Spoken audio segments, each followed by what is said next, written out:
नमस्कार साथियों, स्वागत है आपका ऑनलाइन स्टडी ग्रुप में। उत्तर प्रदेश लोक सेवा आयोग द्वारा पूर्व में आयोजित विभिन्न परीक्षाओं में भारतीय संविधान एवं राज्य व्यवस्था से संबंधित जो भी प्रश्न पूछे गए हैं, उन प्रश्नों को विस्तृत व्याख्या के साथ कंप्लीट कराया जा रहा है। इस क्रम में आज जिस नए चैप्टर की शुरुआत हो रही है, वो है गैर संवैधानिक निकाय अर्थात नॉन कॉन्स्टिट्यूशनल बॉडी।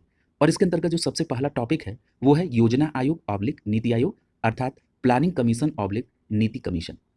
प्रश्नों की श्रृंखला को प्रारंभ करने से पहले इस बात पर चर्चा आवश्यक है कि गैर संवैधानिक निकाय का तात्पर्य क्या है। तो स्पष्ट याद रखेंगे बहुत सरल शब्दों में कि ऐसे निकाय जिनका उल्लेख भारतीय संविधान के किसी अनुच्छेद में नहीं है। तो इनका गठन कैसे होता है? तो याद रखिएगा, इस प्रकार के निकाय का गठन या तो संसद के द्वारा पारित विभिन्न अधिनियमों के माध्यम से या संघ के मंत्रिपरिषद द्वारा प्रस्तावित किसी प्रस्ताव के माध्यम से इनका गठन किया जाता है। क्लियर? स्पष्ट रूप से इस प्रकार के निकाय का जो गठन का प्रावधान है वो भारतीय संविधान के अनुच्छेद में उल्लेखित नहीं होता। क्लियर? तो चलिए प्रारंभ करते हैं प्रश्नों की श्रृंखला को। आज का जो सबसे पहला प्रश्न है कि योजना आयोग का पदेन सभापति कौन होता है। तो स्पष्ट याद रखेंगे कि यही योजना आयोग जो अब आप नीति आयोग हो गई है, इसमें योजना आयोग के पदेन सभापति प्रधानमंत्री होते थे। क्लियर? तो यहाँ पर आपका बी विकल्प आंसर हो जाएगा। तो ये बात स्पष्ट रूप से याद रखेंगे कि योजना आयोग का नाम बदलकर अब नीति आयोग कर दिया गया है और ये कब हुआ? 1 जनवरी 2015 को। स्पष्ट है? और इसके पदेन अध्यक्ष प्रधानमंत्री होते हैं। याद रखिएगा, अगर हम इसके संचालन परिषद की बात कर लें तो इसमें सभी राज्यों के मुख्यमंत्री होते हैं, केंद्र शासित प्रदेश के उपराज्यपाल होते हैं और जिन केंद्र शासित प्रदेश में विधानसभा है वहां के मुख्यमंत्री होते हैं। याद रखिएगा, नीति आयोग ग्राम स्तर पर विश्वसनीय योजना तैयार करने के लिए एक तंत्र के तौर पर विकसित किया गया। क्लियर है? अब देखिए, नीति आयोग के संदर्भ में कुछ बातें आपको ध्यान में इसलिए भी आवश्यक हैं क्योंकि जुलाई 2024 में नीति आयोग को लेकर एक नोटिफिकेशन आया और इसमें सदस्यों के नाम का जिक्र किया गया। जरा इसको देख लीजिए कि आपको किन किन बातों को निश्चित रूप से ध्यान में रखना है। जो नोटिफिकेशन आया 16 जुलाई 2024 को, उसमें कहा गया कि नीति आयोग के उपाध्यक्ष सुमन के बेरी होंगे। क्या नाम है उपाध्यक्ष का? सुमन के बेरी। क्लियर है? अगर इसमें पूर्णकालिक सदस्य की बात करें तो याद रखिएगा, पूर्णकालिक सदस्य में 4 सदस्यों का नाम है, जिसमें डॉक्टर बी के साराश्वत साहब हैं, दूसरा नाम है प्रोफेसर रमेश चंद्र साहब का, तीसरा नाम है डॉक्टर वी के पॉल साहब का और चौथा नाम है अरविंद वीरमानी का। क्लियर? ये चारों लोग पूर्णकालिक सदस्य हैं नीति आयोग। क्लियर? इनके नाम आपको ध्यान में रखने होंगे। अगर इस नीति आयोग में पदेन सदस्य की बात कर लें तो इसमें केंद्रीय रक्षा मंत्री राजनाथ सिंह साहब का नाम है, केंद्रीय गृह मंत्री अमित शाह शामिल हैं, केंद्र में कृषि मंत्री शिवराज सिंह चौहान साहब हैं और केंद्र में वित्त मंत्री निर्मला सीतारमण जी इसमें पदेन सदस्य के तौर पर शामिल हैं। क्लियर? अगर हम बात कर लें विशेष आमंत्रित सदस्य की तो केवल नाम याद सुन लीजिए इनको, क्योंकि हो सकता है यहां से भी प्रश्न हो ले, क्योंकि अभी जुलाई 2024 में इस प्रकार का नोटिफिकेशन आया है। तो विशेष आमंत्रित सदस्य में नितिन गडकरी साहब, स्वास्थ्य मंत्री जेपी नड्डा, एच डी कुमार स्वामी कर्नाटक से संबंधित हैं, एच डी देवगौड़ा के लड़के हैं एच डी कुमार स्वामी। इसके अलावा जीतन राम मांझी बिहार से, लल्लन सिंह बिहार से जेडीयू से आते हैं, मंत्री हैं। इसके अलावा वीरेंद्र कुमार, ये भी नीति आयोग में एज ए विशेष आमंत्रित सदस्य हैं। इसके अलावा नागरिक उड्डयन मंत्री हैं राम मोहन नायडू, ये भी हैं, आंध्र से आते हैं। इसके अलावा जुएल कोराम, क्या नाम है? जुएल ओराम, ये भी सदस्य हैं। अन्नपूर्णा देवी, चिराग पासवान और इंद्रजीत सिंह, ये सभी लोग विशेष आमंत्रित सदस्य हैं। क्लियर? तो इसमें याद रखिएगा, इस बार विशेष आमंत्रित सदस्य में पीयूष गोयल और अश्विनी वैष्णव, इन दोनों लोगों का नाम नहीं है। क्लियर? तो ये बातें आपको ध्यान में रखनी है। अगला देखिए, अगला प्रश्न आपसे पूछा जा रहा है कि नीति आयोग के संचालन परिषद में राज्य का प्रतिनिधित्व कौन करता है। तो अभी आपने देखा कि राज्य के का जो प्रतिनिधित्व कौन करते हैं? मुख्यमंत्री। तो यहाँ पर आपका बी विकल्प आंसर हो जाएगा। स्पष्ट रूप से इस बात को ध्यान में रखेंगे कि नीति आयोग के संचालन परिषद में राज्यों का जो प्रतिनिधित्व है वो मुख्यमंत्री करते हैं और केंद्र शासित प्रदेश का प्रतिनिधित्व उपराज्यपाल करते हैं और जिन केंद्र शासित प्रदेश में विधानसभा है वहां के मुख्यमंत्री इसका नेतृत्व करते हैं। और आपको पता है कि योजना आयोग के स्थान पर 1 जनवरी 2015 को नीति आयोग का गठन किया गया। याद रखिएगा, ये जो नीति आयोग है, स्पष्ट रूप से ध्यान में रखेंगे कि इस संघीय परिषद द्वारा पारित एक विशिष्ट प्रस्ताव के माध्यम से इसका गठन किया गया और ये संस्था स्वास्थ्य, शिक्षा और उससे संबंधित विभिन्न नीतियों पर सरकार को सलाह देने के लिए जिम्मेदार होती है। अगर हम नीति आयोग की प्रशासनिक संरचना की बात कर लें तो अभी बात हुई है कि इसके अध्यक्ष प्रधानमंत्री होते हैं और इसके उपाध्यक्ष ये प्रधानमंत्री द्वारा नियुक्त होते हैं और नीति आयोग के वर्तमान में उपाध्यक्ष का नाम क्या है? सुमन के बेरी। क्लियर? संचालन परिषद की बात करें तो इसमें सभी राज्यों के मुख्यमंत्री और केंद्र शासित राज्यों के उपराज्यपाल होते हैं। क्षेत्रीय परिषद की बात करें तो विशिष्ट क्षेत्रीय मुद्दों को संबोधित करने के लिए प्रधानमंत्री द्वारा या उसके द्वारा नामित व्यक्ति जो मुख्यमंत्री और उपराज्यपाल की बैठक की अध्यक्षता करता हो। अगर हम तदर्थ सदस्य की बात कर लें तो अग्रणी अनुसंधान संस्थानों से बारी बारी 2 पदेन सदस्य इसमें एज ए तदर्थ सदस्य आते हैं। इसके अलावा मुख्य कार्यकारी अधिकारी ये भारत सरकार के सचिव जिसे प्रधानमंत्री द्वारा एक निश्चित कार्यकाल के लिए नामित किया जाता है। क्लियर है? तो ये सभी संरचना आपको ध्यान में रखनी है नीति आयोग की प्रशासनिक संरचना से संबंधित। अगला देखिए, और इसमें जो भी वर्तमान में सदस्य हैं पूर्णकालिक सदस्य उनके नाम मैंने अभी आपको बता दिए हैं। अगला जो प्रश्न आपसे पूछा जा रहा है कि भारत में नीति आयोग की स्थापना जनवरी 2015 में की गई किसके द्वारा?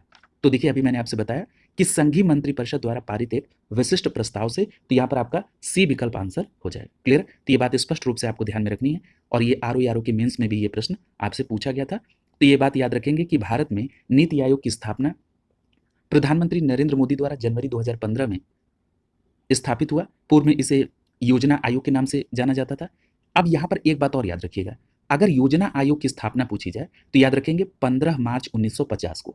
ये ईयर बहुत इंपॉर्टेंट है। कई लोग गलती से योजना आयोग की स्थापना 1951 कर देते हैं, गलत है।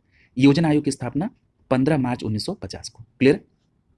याद रखिएगा ये एक गैर संवैधानिक संस्था है, इस पर चर्चा हो चुकी है। और याद रखिएगा इसकी स्थापना संघीय मंत्रिपरिषद द्वारा पारित विशिष्ट प्रस्ताव के माध्यम से की गई। क्लियर? अगला प्रश्न पूछा जा रहा है कि निम्नलिखित में से कौन एक संवैधानिक निकाय नहीं है? तो यहाँ पर आपका सही जवाब होगा विकल्प डी, योजना आयोग। क्लियर? ये बात स्पष्ट याद रखेंगे। और योजना आयोग की स्थापना कब हुई थी? 15 मार्च 1950 को। और योजना आयोग केंद्रीय मंत्रिमंडल द्वारा पारित विशेष प्रस्ताव के माध्यम से गठित हुआ था। योजना आयोग का उपाध्यक्ष किसके समकक्ष होता है? बहुत अच्छा प्रश्न है। स्पष्ट रूप से याद रखेंगे कि योजना आयोग के जो उपाध्यक्ष हैं ये कैबिनेट मिनिस्टर के समकक्ष होते हैं। तो यहाँ पर आपका सी विकल्प आंसर हो जाएगा। स्पष्ट रूप से याद रखेंगे कि योजना आयोग के जो उपाध्यक्ष ये कैबिनेट मंत्री के समकक्ष होते हैं। यहाँ पर एक बात याद रखिएगा कि यद्यपि ये केंद्रीय मंत्रिमंडल के सदस्य नहीं होते हैं, ठीक है, ये बात ध्यान में रखेंगे और उसे सभी बैठकों में आमंत्रित किया जाता है। अगला प्रश्न पूछा जा रहा है कि निम्नलिखित में से कौन भारतीय संविधान द्वारा स्थापित है? तो यहाँ पर देखिए अगर हम भारतीय संविधान द्वारा स्थापित की बात करें इसका मतलब है कि संविधान के किसी अनुच्छेद में उल्लिखित है। तो योजना आयोग की बात कर लें या राष्ट्रीय विकास परिषद की बात करें या क्षेत्रीय परिषद, ये तीनों भारतीय संविधान द्वारा स्थापित नहीं है। तो यहाँ पर आपका डी विकल्प सही हो जाएगा, उपरोक्त में से कोई नहीं। क्लियर? तो ये बात स्पष्ट रूप से आपको ध्यान में रखनी है। यहाँ पर याद रखिएगा अगर बात करें क्षेत्रीय परिषद की तो क्षेत्रीय परिषद के गठन के संदर्भ में राज्य पुनर्गठन अधिनियम 1956 की धारा 15 के अंतर्गत प्रावधान किया गया है। क्लियर? अगर योजना आयोग की बात करें तो योजना आयोग की बात अभी आपने देखी 15 मार्च 1950 को मंत्रिमंडल के प्रस्ताव के माध्यम से इसका गठन हुआ। और वहीं पर राष्ट्रीय विकास परिषद ये भी संविधानेतर निकाय है। यानी संविधानेतर का मतलब संविधान से इतर, यानी संविधान के किसी अनुच्छेद में इसका जिक्र नहीं है। और राष्ट्रीय विकास परिषद की स्थापना 6 अगस्त 1952 को हुई थी। स्पष्ट याद रखेंगे कि राष्ट्रीय विकास परिषद संविधानेतर निकाय है और इसकी स्थापना 6 अगस्त 1952 को की गई थी। क्लियर? अगला देखिए, अगला प्रश्न पूछा जा रहा है कि भारत में एक समय के लिए योजना अवकाश की अधिकतम अवधि थी। तो याद रखेंगे योजना आयोग की अधिकतम अवधि 3 वर्ष। तो यहाँ पर आपका बी विकल्प आंसर हो जाएगा 1966 से 1969। तो यहाँ पर आपका बी विकल्प आंसर हो जाएगा। स्पष्ट याद रखेंगे कि योजना आयोग की अधिकतम अवधि 3 वर्ष 1966 से 1969 तक ये अवधि थी। क्लियर? अगला देखिए, अगला जो टॉपिक है वो है राष्ट्रीय विकास परिषद, नेशनल डेवलपमेंट काउंसिल। और इसके अंतर्गत जो सबसे पहला प्रश्न है कि राष्ट्रीय विकास परिषद का गठन किस वर्ष हुआ था? तो अभी चर्चा हो चुकी है 6 अगस्त 1952 को। स्पष्ट याद रखिएगा 6 अगस्त 1952 को। तो यहाँ पर आपका बी विकल्प आंसर हो जाएगा। क्लियर? देखिए ये प्रश्न कितने बार पूछा गया, तो स्पष्ट आपने ध्यान में रखा कि 6 अगस्त 1952 को राष्ट्रीय विकास परिषद की स्थापना केंद्रीय मंत्रिमंडल के एक प्रस्ताव के द्वारा की गई। इस प्रकार ये एक संविधानेतर निकाय है। याद रखिएगा ये जो राष्ट्रीय विकास परिषद है इसमें प्रधानमंत्री सहित केंद्रीय मंत्रिमंडल के सभी सदस्य, सभी राज्यों के मुख्यमंत्री, साथ ही साथ केंद्र शासित प्रदेशों के प्रतिनिधि, इसके अलावा नीति आयोग के सभी सदस्य शामिल होते हैं। और स्पष्ट याद रखिएगा कि जो राष्ट्रीय विकास परिषद है इसके पदेन अध्यक्ष कौन होते हैं? प्रधानमंत्री। क्लियर? स्पष्ट याद रखिएगा कि जिस प्रकार से नीति आयोग में आपने देखा कि पदेन अध्यक्ष प्रधानमंत्री होते हैं, ठीक उसी प्रकार से राष्ट्रीय विकास परिषद में पदेन अध्यक्ष कौन होते हैं? प्रधानमंत्री। और राष्ट्रीय विकास परिषद एक महत्वपूर्ण संगठन है जो देश की विकास प्रक्रिया में महत्वपूर्ण भूमिका निभाने के लिए बाध्य है। क्लियर? तो ये बात स्पष्ट रूप से आपको ध्यान में रखना है। तो यहाँ पर आपने देखा कि केंद्रीय मंत्रिमंडल के प्रस्ताव के माध्यम से नीति आयोग और पूर्व में योजना आयोग का गठन हुआ और उसके बाद आपने दूसरा देखा राष्ट्रीय विकास परिषद। क्लियर? ये दोनों बातें आपको ध्यान में रखनी है। और इसमें राष्ट्रीय विकास परिषद में प्रधानमंत्री होते हैं, केंद्रीय मंत्रिमंडल के सभी सदस्य होते हैं, सभी राज्यों के मुख्यमंत्री होते हैं और केंद्र शासित प्रदेश के प्रतिनिधि होते हैं और नीति आयोग के सभी सदस्य इसमें शामिल होते हैं। क्लियर? अगला देखिए, अगला प्रश्न पूछा जा रहा है कि केंद्र सरकार योजना आयोग तथा राज्य सरकारों के बीच समन्वयता का कार्य करती निम्नलिखित में से कौन सी संस्था है? तो यहां पर सही जवाब क्या होगा? राष्ट्रीय विकास परिषद। तो यहां पर आपका सी विकल्प आंसर हो जाएगा। क्लियर? तो ये बात स्पष्ट याद रखेंगे कि केंद्र सरकार योजना आयोग तथा राज्यों के बीच समन्वय स्थापित करने का कार्य राष्ट्रीय विकास परिषद करता है। क्लियर? केंद्र सरकार, योजना आयोग और राज्य सरकार के बीच समन्वय कौन? राष्ट्रीय विकास परिषद। अगला देखिए, अगला प्रश्न पूछा जा रहा है कि राष्ट्रीय विकास परिषद का मुख्य संबंध होता है। तो देखिए, जो पहले पंचवर्षीय योजनाओं का अनुमोदन होता था उससे संबंधित इसका मुख्य कार्य था, किसका? राष्ट्रीय विकास परिषद का। तो स्पष्ट याद रखेंगे कि पंचवर्षीय योजनाओं का अनुमोदन किससे संबंधित है? राष्ट्रीय विकास परिषद से। ये मत सोचिएगा कि अब पंचवर्षीय योजनाएं नहीं बनती हैं तो ये प्रश्न नहीं प्रासंगिक है, पूछ लिया जाता है। तो स्पष्ट याद रखेंगे कि राष्ट्रीय विकास परिषद का मुख्य संबंध पंचवर्षीय योजनाओं के अनुमोदन से था। तो यहाँ पर आपका ए विकल्प आंसर हो जाएगा। क्लियर? अगला देखिए, अगला जो टॉपिक है वो है राष्ट्रीय व राज्य मानवाधिकार आयोग और केंद्रीय व राज्य सूचना आयोग, अर्थात national and state human rights commission या central and state information commission. Clear? तो इन दोनों को यहां पर देखेंगे। सबसे पहला प्रश्न इसके अंतर्गत कि निम्नलिखित में से किसने भ्रष्टाचार के प्रति जनता में जागरूकता पैदा करने हेतु सिटीजन्स गाइड जारी किया? तो याद रखिएगा, जो सिटीजन्स गाइड जारी किया था वो केंद्रीय सतर्कता आयोग ने। क्लियर? तो यहाँ पर आपका बी विकल्प सही हो जाएगा। स्पष्ट याद रखेंगे, केंद्रीय सतर्कता आयोग ने भ्रष्टाचार के प्रति जनता को जागरूक करने के लिए सिटीजन्स गाइड को जारी किया। किसने? केंद्रीय सतर्कता आयोग ने। क्लियर? यहाँ पर याद रखिएगा कि भारत का जो केंद्रीय सतर्कता आयोग है ये भारत सरकार के विभिन्न विभागों के अधिकारियों और कर्मचारियों से संबंधित भ्रष्टाचार नियंत्रण की सर्वोच्च संस्था है। क्लियर? स्पष्ट याद रखें, केंद्रीय सतर्कता आयोग ये भारत सरकार के विभिन्न विभागों में अधिकारियों और कर्मचारियों के जो द्वारा भ्रष्टाचार किया जाता है उसको नियंत्रित करने के लिए ये सर्वोच्च संस्था है और इसकी स्थापना 1964 में हुई थी। क्लियर? तो ये भी बात आपको विशिष्ट तौर पर ध्यान में रखनी है। यहाँ पर एक बात ध्यान रखिएगा कि इस आयोग के गठन की सिफारिश संस्थानम समिति के द्वारा की गई थी। क्लियर? स्पष्ट याद रखेंगे, केंद्रीय सतर्कता आयोग के गठन के लिए संस्थानम समिति का रिकमेंडेशन था और इसी के रिकमेंडेशन से 1964 में केंद्रीय सतर्कता आयोग का गठन किया गया, जिसे भ्रष्टाचार को रोकने संबंधित सुझाव देने के लिए गठित किया गया है। और केंद्रीय सतर्कता आयोग ये भी क्या है? सांविधिक दर्जा प्राप्त एक बहुसदस्यीय संस्था है। क्लियर? यानी संवैधानिक संस्था नहीं है, सांविधिक संस्था है। अगला देखिए, अगला प्रश्न आपसे पूछा जा रहा है कि निम्नलिखित में से कौन सा कथन सही नहीं है? इसमें पहला लिखा है कि भारतीय योजना आयोग का अध्यक्ष प्रधानमंत्री होते हैं, तो ये बात बिल्कुल सही है। अगला पूछा जा रहा है कि भारत में नियोजन के लिए सर्वोच्च निर्णय संस्था योजना आयोग है। देखिए, यहां पर भारत में नियोजन की सर्वोच्च जो निर्णय संस्था है वो कौन है? राष्ट्रीय विकास परिषद। क्लियर? तो यहाँ पर क्योंकि ये पंचवर्षीय योजनाओं का पहले रिकमेंडेशन उसका अनुमोदन करते, तो यहाँ पर याद रखेंगे ये योजना आयोग नहीं है। तो यहाँ पर आपका सही जवाब क्या होगा? बी विकल्प आंसर हो जाएगा। अगले प्रश्न में, अगले स्टेटमेंट में कह रहा है कि योजना आयोग का सचिव राष्ट्रीय विकास परिषद का सचिव भी होता है, तो ये सही है। अगला कह रहा है कि भारत का प्रधानमंत्री राष्ट्रीय विकास परिषद का अध्यक्षता करते हैं, तो ये भी बात सही है। तो यहाँ पर आपका बी विकल्प आंसर हो जाएगा। स्पष्ट याद रखेंगे कि भारत में नियोजन के लिए सर्वोच्च निर्णय संस्था राष्ट्रीय विकास परिषद है और राष्ट्रीय विकास परिषद की स्थापना 6 अगस्त 1952 को की गई थी। क्लियर? तो ये बात याद रखेंगे और इसकी स्थापना केंद्रीय मंत्रिमंडल के प्रस्ताव के माध्यम से की गई थी। क्लियर? अगला देखिए, अगला प्रश्न आपसे पूछा जा रहा है कि भारत में राष्ट्रीय मानवाधिकार आयोग का गठन हुआ था किस वर्ष में? तो याद रखिएगा, ये भी प्रश्न बहुत बार पूछा गया है। भारत में जो राष्ट्रीय मानवाधिकार आयोग का गठन हुआ था ये 1993 में हुआ था। कब हुआ था? 1993 में राष्ट्रीय मानवाधिकार आयोग का गठन किया गया था। यहाँ पर दो बातें याद रखिएगा। याद रखिएगा कि जो राष्ट्रीय मानवाधिकार आयोग है ये एक स्वतंत्र वैधानिक संस्था है और इसकी स्थापना मानवाधिकार संरक्षण अधिनियम 1993 के माध्यम से किया गया था। क्लियर? तो ये बात निश्चित रूप से याद रखेंगे कि जो राष्ट्रीय मानवाधिकार आयोग है इसकी स्थापना मानव अधिकार संरक्षण अधिनियम 1993 के प्रावधान के तहत हुआ था।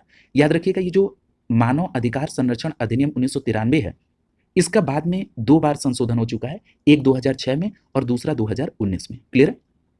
और इसी के तहत 12 अक्टूबर 1993 को इसकी स्थापना की गई। क्लियर? तो स्पष्ट हो गया कि जो राष्ट्रीय मानवाधिकार आयोग है इसका गठन 12 अक्टूबर 1993 को किया गया था। इसके द्वारा संविधान द्वारा दिए गए मानवाधिकार जैसे जीवन का अधिकार, स्वतंत्रता का अधिकार, समानता का अधिकार, इसकी रक्षा करना इसका मूल उद्देश्य है। और जो राष्ट्रीय मानवाधिकार आयोग है इसका मुख्यालय कहाँ पर है? नई दिल्ली। क्लियर? ये बात स्पष्ट रूप से आपको ध्यान में रखना है। यहाँ पर एक बात और याद रखिएगा कि जो राष्ट्रीय मानवाधिकार आयोग है इसमें एक अध्यक्ष होते हैं और 5 पूर्णकालिक सदस्य होते हैं। मैं फिर से रिपीट कर रहा हूँ, राष्ट्रीय मानवाधिकार आयोग में एक अध्यक्ष और 5 पूर्णकालिक सदस्य होते हैं। इसके अलावा 7 मानद सदस्य होते हैं। क्लियर? और अगर आपसे ये प्रश्न पूछा जाए कि वर्तमान में राष्ट्रीय मानवाधिकार आयोग के अध्यक्ष कौन है, तो याद रखेंगे अरुण मिश्रा साहब। क्लियर? तो ये बात आपको ध्यान में रखनी है। अगला प्रश्न देखिए, पूछा जा रहा है कि निम्नलिखित में से कौन सी एक संवैधानिक संस्था नहीं है? तो यहाँ पर आपका सही जवाब क्या होगा?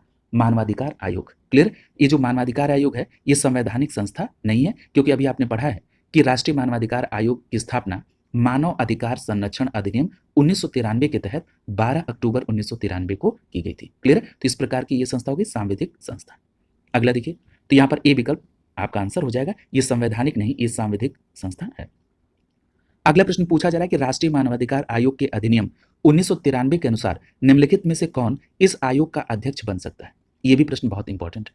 तो याद रखेंगे, अगर पूछा जाए कि राष्ट्रीय मानवाधिकार आयोग के अध्यक्ष कौन बन सकते हैं, तो याद रखेंगे कि सर्वोच्च न्यायालय के कोई सेवानिवृत्त मुख्य न्यायाधीश हो या न्यायाधीश, ये राष्ट्रीय मानवाधिकार आयोग के अध्यक्ष बनने के पात्र हैं। क्लियर? ये बात स्पष्ट याद रखेंगे।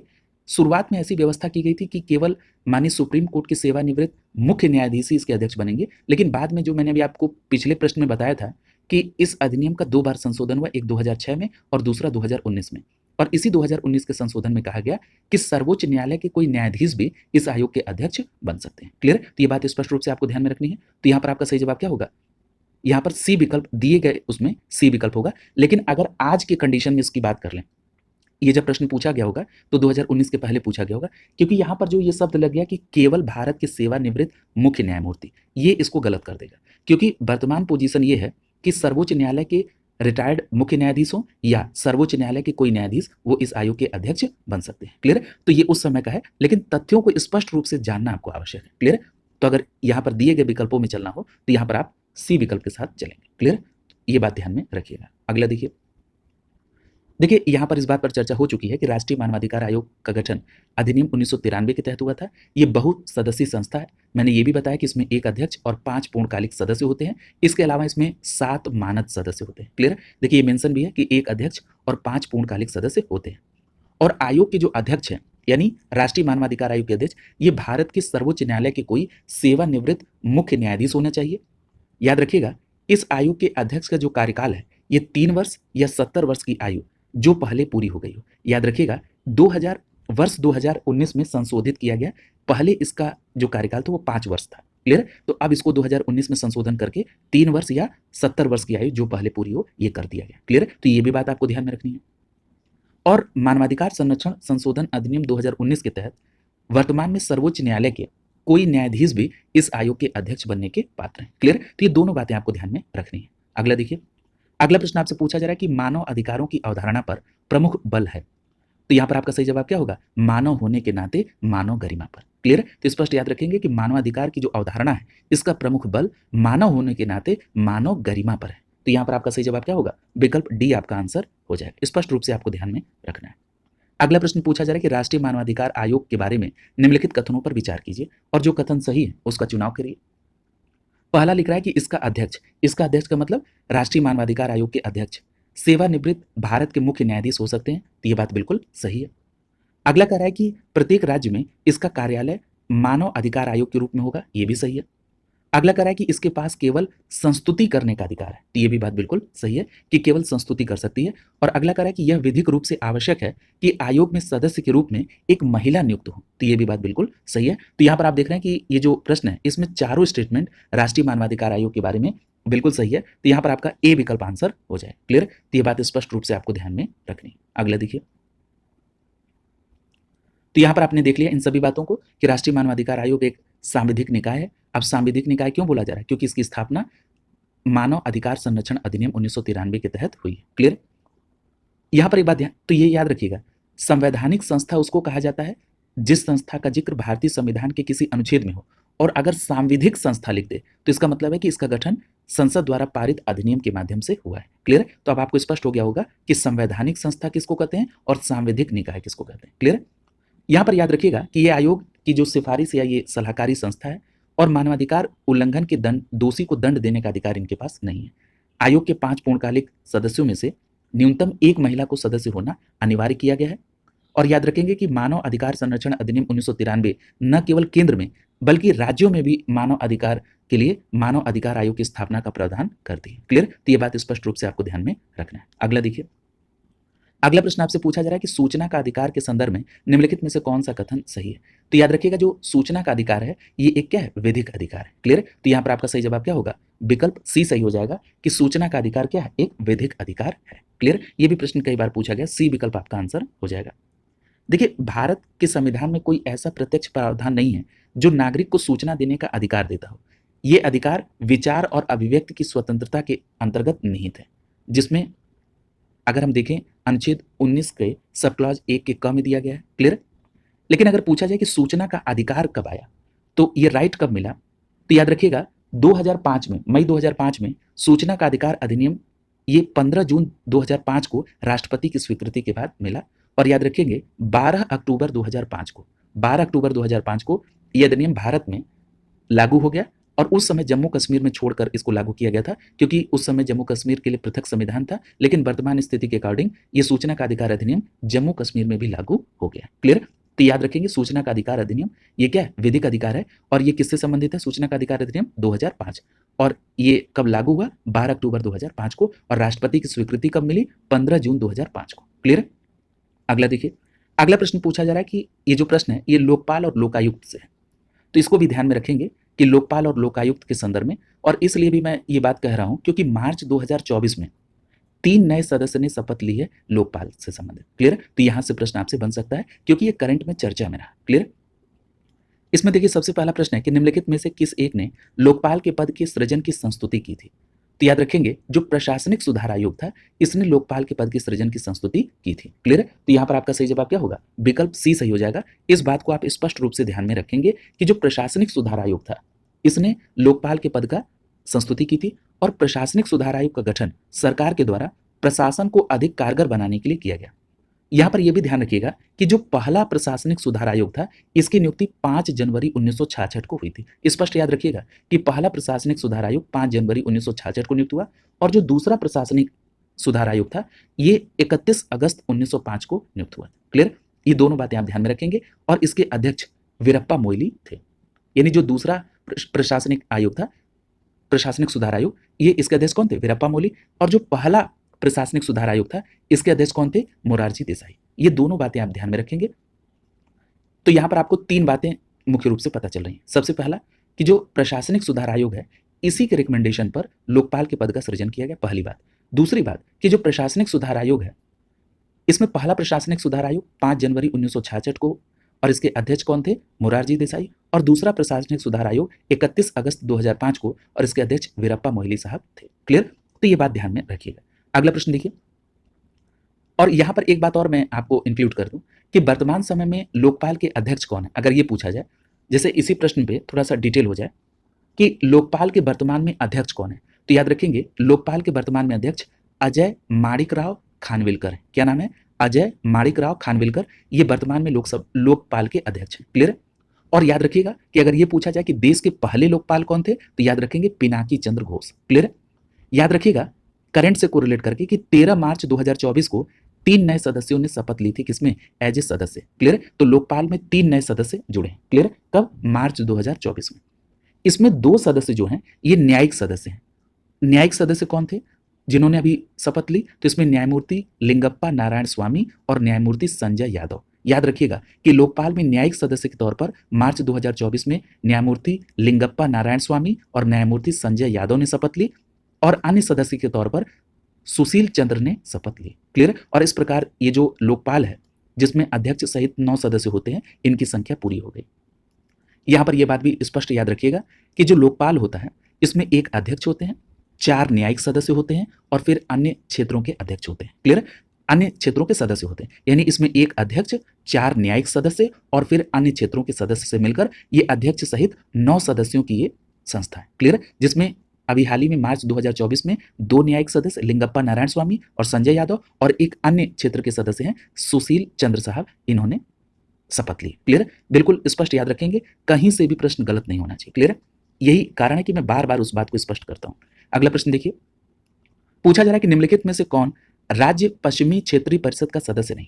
तो याद रखिएगा, जो पश्चिमी क्षेत्रीय परिषद है उसमें कौन शामिल नहीं है, तो यहाँ पर आपका सी विकल्प सही जाएगा, उसमें राजस्थान शामिल नहीं है। क्लियर? तो ये बात स्पष्ट रूप से आपको ध्यान में रखनी है। देखिए, जो पश्चिमी परिषद है, ये जो पश्चिमी क्षेत्रीय परिषद है, इस पश्चिमी क्षेत्रीय परिषद में याद रखेंगे कि महाराष्ट्र और गुजरात ये तो आते हैं, लेकिन जो राजस्थान विकल्प में दिया गया था ये उत्तरी क्षेत्रीय परिषद के अंतर्गत आता है। क्लियर? तो ये भी बात आपको स्पष्ट रूप से ध्यान में रखनी होगी। क्लियर? याद रखिएगा, अगर हम बात कर लें क्षेत्रीय परिषदों की, तो सभी राज्यों के बीच और केंद्र और राज्यों के बीच मिलकर काम करने की संस्कृति को विकसित करने के लिए राज्य पुनर्गठन अधिनियम 1956 के तहत 5 क्षेत्रीय परिषदों का गठन किया गया। स्पष्ट याद रखेंगे कि जो क्षेत्रीय परिषद का गठन हुआ किस उद्देश्य से हुआ, तो सभी राज्यों के बीच और केंद्र और राज्यों के बीच मिलकर काम करने के लिए। और किसके तहत हुआ, तो राज्य पुनर्गठन अधिनियम 1956 के तहत 5 क्षेत्रीय परिषदों का गठन किया गया, जिसमें उत्तरी क्षेत्रीय परिषद, मध्य क्षेत्रीय परिषद, पूर्वी क्षेत्रीय परिषद, पश्चिमी क्षेत्रीय परिषद और दक्षिणी क्षेत्रीय परिषद का गठन किया गया। क्लियर? तो ये बात स्पष्ट रूप से ध्यान में रखेंगे। यहां पर एक तथ्य और इंक्लूड करिए कि जो पूर्वोत्तर क्षेत्रों की समस्याएं हैं, इनको सॉल्व करने के लिए पूर्वोत्तर परिषद अधिनियम 1971 के द्वारा 1972 में पूर्वोत्तर परिषद का गठन किया गया। यह भी बात आपको स्पष्ट रूप से ही ध्यान में रखनी होगी कि जो पूर्वोत्तर परिषद का गठन हुआ वो 1972 में, और किसके माध्यम से, तो पूर्वोत्तर परिषद अधिनियम। कुछ बातें यहां पर समझना आवश्यक है, तब जाकर ये प्रश्न होलिस्टिक अप्रोच के साथ कंप्लीट होगा। सबसे पहले बात कर लेते हैं पश्चिमी क्षेत्रीय परिषद की। यहां पर आपने 2 राज्यों के नाम केवल देखे हैं, महाराष्ट्र और गुजरात। सबसे पहले समझ लीजिए कि जो पश्चिमी क्षेत्रीय परिषद है इसमें कौन कौन से राज्य हैं। तो गुजरात और महाराष्ट्र के अलावा इसमें गोवा शामिल है, इसके अलावा दमन व दीव, दादर और नागर हवेली ये इसमें शामिल है। किसमें, पश्चिमी क्षेत्रीय परिषद में। क्लियर है? और याद रखिएगा, जो पश्चिमी क्षेत्रीय परिषद है इसका मुख्यालय मुंबई में। क्लियर है? तो ये भी बात स्पष्ट रूप से आप ध्यान में रखेंगे। तो इसी प्रकार से जो भी यहाँ पर 5 क्षेत्रीय परिषदें हैं, अगर हम इसके शामिल राज्यों को देख लें और उसका मुख्यालय देख लें, तो इससे संदर्भित जो भी प्रश्न फ्यूचर में बनेगा वो कभी गलत नहीं होगा। सबसे पहले बात कर लेते हैं उत्तरी क्षेत्रीय परिषद की। देखिए, जो उत्तरी क्षेत्रीय परिषद है इसका मुख्यालय नई दिल्ली है, पहली बात। दूसरी बात कि उत्तरी क्षेत्रीय परिषद में हरियाणा है, हिमाचल है, पंजाब है, राजस्थान है, दिल्ली है, चंडीगढ़ है, जम्मू कश्मीर है और लद्दाख है। क्लियर है? अगर बात कर लें मध्य क्षेत्रीय परिषद की, तो याद रखिएगा ये जो मध्य क्षेत्रीय परिषद है इसका मुख्यालय इलाहाबाद में है। और मध्य क्षेत्रीय परिषद इलाहाबाद, जिसको आप वर्तमान में प्रयागराज कहते हैं, ये जो मध्य क्षेत्रीय परिषद है इसमें छत्तीसगढ़ राज्य शामिल है, उत्तराखंड है, उत्तर प्रदेश है और मध्य प्रदेश। तो ये बात स्पष्ट हो गया ना कि उत्तर प्रदेश किस क्षेत्रीय परिषद में है, मध्य क्षेत्रीय परिषद में है। इसमें छत्तीसगढ़, उत्तराखंड, उत्तर प्रदेश और मध्य प्रदेश है। क्लियर? अगर हम बात कर लें पूर्वी क्षेत्रीय परिषद की, तो स्पष्ट याद रखिएगा कि जो पूर्वी क्षेत्रीय परिषद है इसका मुख्यालय कोलकाता में, और पूर्वी क्षेत्रीय परिषद में बिहार है, झारखंड है, उड़ीसा है और पश्चिम बंगाल है। क्लियर? इसके बाद नाम आता है पश्चिमी परिषद का, हम लोगों ने चर्चा कर ली है, दक्षिणी परिषद। देखिए, जो दक्षिणी क्षेत्रीय परिषद है इसका मुख्यालय चेन्नई में है। और दक्षिणी क्षेत्रीय परिषद में शामिल राज्यों की बात करें तो इसमें आंध्र प्रदेश, तेलंगाना, कर्नाटक, केरल, तमिलनाडु और पुडुचेरी इसमें शामिल है। क्लियर? इतनी बात आपको इसमें ध्यान में रखनी है। अब ये प्रश्न आपका बिल्कुल कंप्लीट हुआ। अगला देखिए, अगला जो प्रश्न पूछा जा रहा है कि निम्न में से किस राज्य में सर्वप्रथम लोकायुक्त कार्यालय की स्थापना की गई थी। तो याद रखिएगा, सर्वप्रथम लोकायुक्त कार्यालय की स्थापना महाराष्ट्र राज्य में की गई थी। तो यहाँ पर आपका ए विकल्प आंसर हो जाए। क्लियर? तो ये बात स्पष्ट रूप से आपको ध्यान में रखनी है। आरओ 2017 में यह प्रश्न पूछा गया प्रीलिम्स में। तो स्पष्ट याद रखेंगे कि महाराष्ट्र लोकायुक्त व लोकायुक्त और उप लोकायुक्त अधिनियम 1971 के माध्यम से लोकायुक्त कार्यालय स्थापित करने वाला पहला भारतीय राज्य था। याद रखिएगा, जनवरी 1966 में प्रथम प्रशासनिक सुधार आयोग, जिसमें पहले अध्यक्ष मोरारजी देसाई और बाद में इसके अध्यक्ष हनुमंथैया बने थे, इन्होंने जहां केंद्रीय स्तर पर लोकपाल की सिफारिश की थी, वहीं राज्य स्तर पर लोकायुक्त की सिफारिश की थी। क्लियर? तो ये भी बात ध्यान में रखिएगा। अब यहां पर लोकपाल और लोकायुक्त से एक बात और याद रखिएगा उत्तर प्रदेश के संदर्भ में। सबसे पहली बात याद रखिएगा कि उत्तर प्रदेश ने अभी हाल ही में फरवरी 2024 में उत्तर प्रदेश लोकायुक्त व उप लोकायुक्त संशोधन विधेयक 2024 पेश किया, और इस विधेयक के माध्यम से लोकायुक्त और उप लोकायुक्त के कार्यकाल को 8 वर्ष से कितना, 8 वर्ष से घटाकर 5 वर्ष कर दिया। क्लियर? तो ये बात स्पष्ट रूप से ध्यान में रखेंगे कि 8 वर्ष से घटाकर 5 वर्ष कर दिया, और इसमें अधिकतम आयु कितनी है, 70 वर्ष। क्लियर? तो ये बात ध्यान में रखेंगे उत्तर प्रदेश लोकायुक्त और उप लोकायुक्त संशोधन विधेयक 2024 के संदर्भ में। क्लियर? 8 वर्ष से घटाकर कार्यकाल को 5 वर्ष कर दिया। क्लियर? तो ये बात ध्यान में आपको रखना है। अगला देखिए, अगला जो है वो है विभिन्न महत्वपूर्ण आयोग के संदर्भ में। इसमें पहला करा है कि काका साहेब कालेलकर जो आयोग है इसका संबंध किससे है? तो याद रखेंगे ये पिछड़े वर्ग से संबंधित है, तो यहाँ पर आपका बी विकल्प से हो जाएगा। स्पष्ट रूप से याद रखेंगे काका साहेब कालेलकर रिपोर्ट जो है ये पिछड़े वर्ग आयोग से संबंधित है। अब यहाँ पर एक बात ध्यान रखिएगा कि सामाजिक और शैक्षणिक दृष्टि से पिछड़ों को संविधान के अनुच्छेद 340 में ये प्रावधान किया गया है कि उनको चिन्हित कर विभिन्न क्षेत्रों में विशेष अवसर दिया जाए। इसी के तहत 29 जनवरी 1953 को पहला पिछड़ा वर्ग आयोग काका साहेब कालेलकर की अध्यक्षता में गठित हुआ, जिसे काका कालेलकर आयोग के नाम से जाना जाता है। और याद रखिएगा कि इस आयोग ने अपनी रिपोर्ट 1955 में केंद्र सरकार को सौंपी थी। क्लियर? तो ये बात भी आप इसी के साथ ध्यान में रखेंगे। क्लियर? तो याद रखेंगे 29 जनवरी 1953 को पहला पिछड़ा वर्ग आयोग काका कालेलकर की अध्यक्षता में गठित हुआ और काका कालेलकर आयोग ने जो रिपोर्ट दी केंद्र सरकार को वो 1955 में दी। अगला देखिए, अगला प्रश्न पूछा जा रहा है केंद्रीय सतर्कता आयोग की स्थापना किसकी सिफारिश पर हुई? तो ये पीछे आप पढ़ चुके हैं, संथानम समिति की सिफारिश पर। डी विकल्प से हो जाएगा। और इसकी स्थापना कब हुई? 1964। क्लियर? और भारत में केंद्रीय सतर्कता आयोग की स्थापना ये स्पष्ट हो गया कि के संथानम समिति की सिफारिश पर हुई। केंद्रीय सतर्कता आयोग, जिसको शॉर्ट फॉर्म में सीवीसी कहते हैं, ये भारत सरकार के विभिन्न विभागों के अधिकारियों और कर्मचारियों के संबंध में जो भ्रष्टाचार नियंत्रण की बात है उसके संदर्भ में ये सर्वोच्च संस्था है और इसकी स्थापना 1964 में हुई। याद रखिएगा सितंबर 2003 में संसद द्वारा पारित एक विधि द्वारा केंद्रीय सतर्कता आयोग को सांविधिक दर्जा प्राप्त हुआ है। क्लियर? तो स्पष्ट याद रखेंगे इस बात को भी। अगला देखिए, अगला प्रश्न आपसे पूछा जा रहा है कि निम्नलिखित कथनों इसमें विचार कीजिए और इनका कालानुक्रम व्यवस्थित करिए। इसमें सबसे पहले जितनी भी घटनाएं दी गई हैं सबसे पहले उसका ईयर देखिए, उसके बाद कालानुक्रम अपने आप व्यवस्थित हो जाएगा। अगर हम गोलकनाथवाद की बात कर लें तो याद रखिएगा ये 1967 से संबंधित है, यानी 1967 से संबंधित है गोलकनाथवाद। केशवानंद भारतीवाद, याद रखिएगा आप सभी जानते हैं कि केशवानंद भारतीवाद 1973 से संबंधित है। क्लियर? अगर बात करें 24वें संविधान संशोधन अधिनियम की तो याद रखिएगा 24वां संविधान संशोधन अधिनियम ये कब से है? ये 1971 हो जाएगा। क्लियर? अगर हम बात कर लें 42वां संविधान संशोधन तो आप सभी जानते हैं 1976 से संबंधित है। क्लियर? अब आप इसका कालानुक्रम व्यवस्थित करिए। सबसे पहले क्या होगा? गोलकनाथवाद यानी एक आ जाएगा। उसके बाद आप देख रहे हैं कि 24वां संविधान संशोधन यानी यहाँ पर तीसरा आ जाएगा। उसके बाद आप केशवानंद भारती बनाम वाला केस यानी दूसरा आ जाएगा। उसके बाद फिर लास्ट में 42वां संविधान संशोधन यानी फिर चौथा। तो कोड क्या बन रहा है? 1 3 2 4 और 1 3 2 4 के आधार पर ए विकल्प आपका आंसर हो जाएगा। क्लियर? तो ये बात स्पष्ट रूप से आपको ध्यान में रखनी है। 2021 के पीसीएस प्रीलिम्स में ये प्रश्न पूछा गया, तो ये बात ध्यान रखिएगा कि जो आयोग का पैटर्न है वो ईयर पे भी जा रहा है। क्लियर? तो उसको जरूर ध्यान में रखेंगे और आप देखेंगे कि विगत वर्षों की परीक्षाओं में कालानुक्रम व्यवस्थित करने के लिए प्रश्न पूछे जा रहे हैं। और एक बात और स्पष्ट है कि जो कालानुक्रम पूछे जा रहे हैं वो ऐसा नहीं है कि वो कहीं और से आ रहा है, उससे संदर्भित पूर्व में प्रश्न पूछे गए। अब क्या आप 42वां संविधान संशोधन नहीं पढ़े हैं? क्या आप केशवानंद भारती बनाम केस नहीं पढ़े हैं? क्या आपने गोलकनाथवाद केस नहीं पढ़ा है? क्या 24वां संविधान संशोधन जिसमें ये केशवानंद भारती बनाम वाले केस में ही 24वें संविधान संशोधन को विधिमान माना गया? क्लियर? तो ये सभी बातें आप पूर्व में पढ़ भी चुके हैं। क्लियर? इसको आप जरूर ध्यान में रखेंगे कि ये पैटर्न क्या चल रहा है। गोलकनाथवाद 1967 में, 24वां संविधान संशोधन 1971 में, केशवानंद भारतीवाद 1973 में, जिसमें आपने देखा कि इस केस में 24वें संशोधन को विधिमान्य किया गया और 42वां संविधान संशोधन अधिनियम 1976 से संबंधित है। क्लियर? ये सभी बातें आपको ध्यान में रखनी है। अगला देखिए, अगला जो प्रश्न पूछा जा रहा है कि निम्नलिखित में से कौन सा आयोग या समिति की सिफारिश पर भारत में अंतर राज्य परिषद की स्थापना हुई थी? तो देखिए याद रखिएगा कि जो अंतर राज्य परिषद है ये परिषद जो है ये सरकारिया आयोग के रिकमेंडेशन पर गठित हुआ था। किसके? सरकारिया आयोग के रिकमेंडेशन पर। तो यहाँ पर डी विकल्प से हो जाएगा। और एक बात और याद रखिएगा, ये जो अंतर राज्य परिषद है ये एक संवैधानिक निकाय है। क्लियर? तो ये बात स्पष्ट रूप से ध्यान में रखेंगे, डी विकल्प आपका आंसर हो जाएगा। यहाँ पर याद रखिएगा कि भारतीय संविधान में अनुच्छेद 263 इसके अंतर्गत राज्यों के मध्य तथा केंद्र और राज्यों के मध्य समन्वय स्थापित करने के लिए अंतर राज्य परिषद की स्थापना का प्रावधान किया गया। क्लियर? तो ये बात स्पष्ट हो गई। दूसरी बात कि राष्ट्रपति किसी समय ये आवश्यकता समझे कि ऐसी परिषद का गठन सार्वजनिक हित में आवश्यक है तो वो गठन कर सकते हैं। इसकी सिफारिश सरकारिया आयोग के द्वारा की गई थी। क्लियर? याद रखिएगा इसके आधार पर 1990 में बीपी सिंह के नेतृत्व वाली जनता दल सरकार द्वारा अंतर राज्य परिषद का गठन किया गया और इसके अध्यक्ष प्रधानमंत्री होते हैं। क्लियर? तो ये बात स्पष्ट हो गई। और ये देखिए यूपी पीसीएस प्रीलिम्स 2021 में ये प्रश्न पूछा गया, तो स्पष्ट याद रखेंगे कि जो अंतर राज्य परिषद है ये एक संवैधानिक संस्था है और इससे संबंधित प्रावधान अनुच्छेद 263 में उल्लेखित है और इसके गठन का जो शक्ति है वो राष्ट्रपति में निहित है और जो सरकारिया आयोग है इसी के रिकमेंडेशन पर इसका गठन किया गया।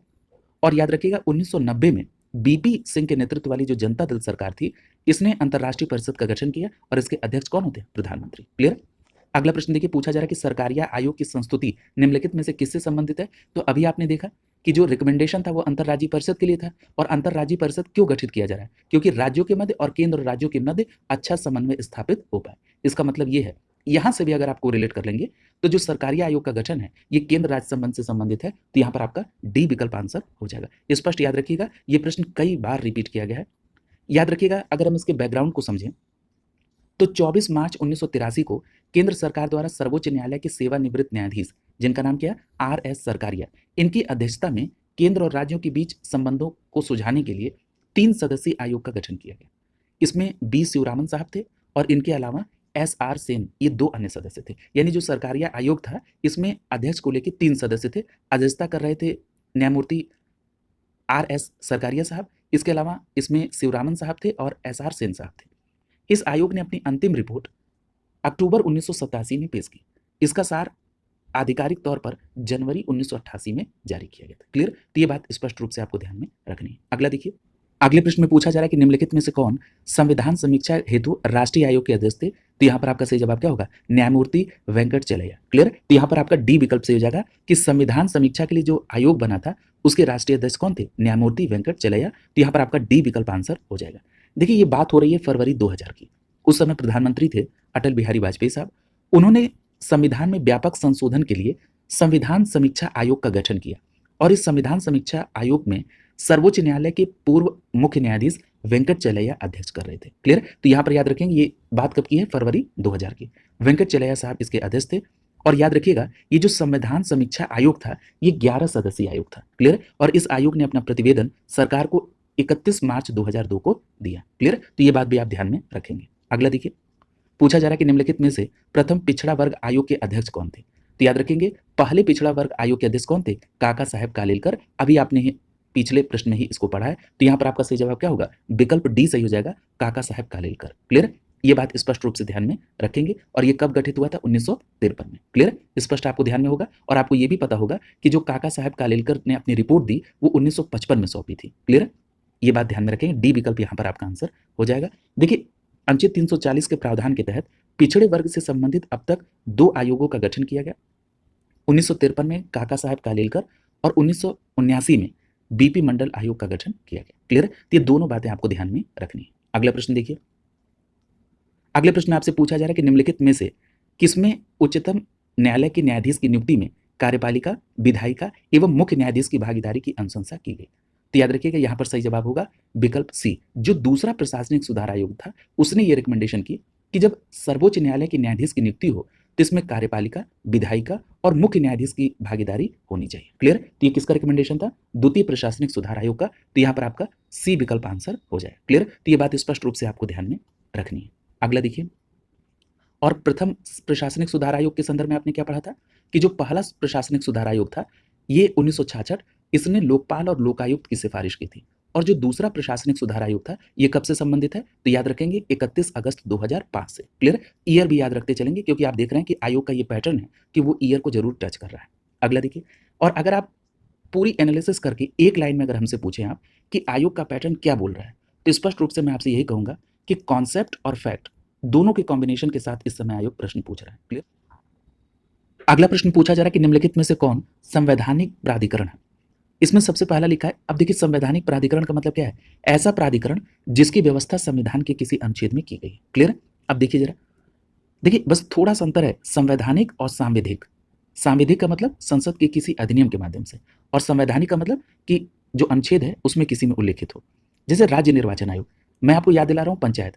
आपने पंचायत में देखा था कि जो राज्य निर्वाचन आयोग है इसके गठन का प्रावधान था पंचायतों के निर्वाचन के लिए। क्लियर? तो ये किसमें उल्लिखित था? अनुच्छेद 243 के ट में। स्पष्ट हो गया कि अनुच्छेद 243 के ट में राज्य निर्वाचन आयोग का उल्लेख है, यानी ये कैसे संस्था है? संवैधानिक संस्था। क्लियर? दूसरा लिखा है वित्त आयोग। आप जानते हैं अनुच्छेद 280 में वित्त आयोग के गठन का प्रावधान है, यानी ये कैसा प्राधिकरण है? संवैधानिक। अगला कह रहा है कि मुख्य निर्वाचन अधिकारी। देखिए जो मुख्य निर्वाचन अधिकारी है ये कोई प्राधिकरण नहीं है। अगर यही निर्वाचन आयोग देता तब आप कहते कि ये अनुच्छेद 324 के तहत ये क्या है? संवैधानिक प्राधिकरण है। तो इसलिए तीसरा इसमें शामिल नहीं होगा।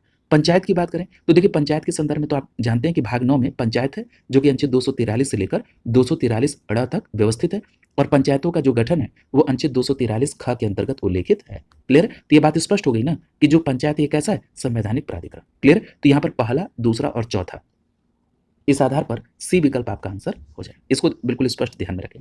देखिए नीचे लिखा भी है कि जो राज्य निर्वाचन आयोग है ये संवैधानिक संस्था है, क्योंकि इसका जिक्र अनुच्छेद 243 में है। वहीं वित्त आयोग की बात करें तो ये भी संवैधानिक निकाय है, क्योंकि इसका जिक्र अनुच्छेद 280 में है और ये एक अर्ध न्यायिक निकाय है और इसका गठन राष्ट्रपति के द्वारा 5 वर्ष या आवश्यकता पड़ने पर पहले भी किया जा सकता है। अगर हम बात कर लें मुख्य निर्वाचन अधिकारी की, तो देखिए संविधान के अनुच्छेद 324 के सब क्लॉज 2 में तो वर्णित है, लेकिन ये प्राधिकरण नहीं है। क्लियर? इसलिए इसको शामिल नहीं किया। और पंचायत तो मैंने बता दिया कि पंचायत का गठन भारतीय संविधान के अनुच्छेद 243 ख के अंतर्गत है, तो इसलिए ये क्या है? पंचायत प्राधिकरण है, तो इसलिए इसको आपने शामिल किया। अगला प्रश्न देखिए, पूछा जा रहा है कि निम्नलिखित में से कौन सा युग्म सही सुमेलित नहीं है? केंद्रीय अन्वेषण ब्यूरो। केंद्रीय अन्वेषण ब्यूरो का संबंध 1963 से, बिल्कुल सही है। ये सीबीआई के बारे में बात हो रही है, ये सही है। केंद्रीय सतर्कता आयोग, अभी आपने देखा था संथानम कमेटी के रिकमेंडेशन पर 1964 में ये गठित हुई थी केंद्रीय सतर्कता आयोग, तो ये बात बिल्कुल सही है, जिसको आप शॉर्ट फॉर्म में सीवीसी कहते हैं।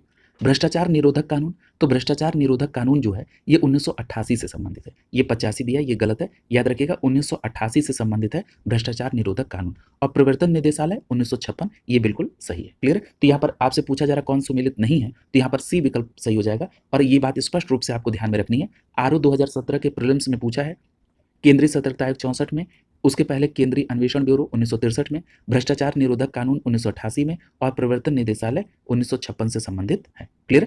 अगला प्रश्न देखिए, पूछा जा रहा है कि भारतीय संविधान के किस अनुच्छेद में केंद्रीय सतर्कता आयोग का वर्णन है?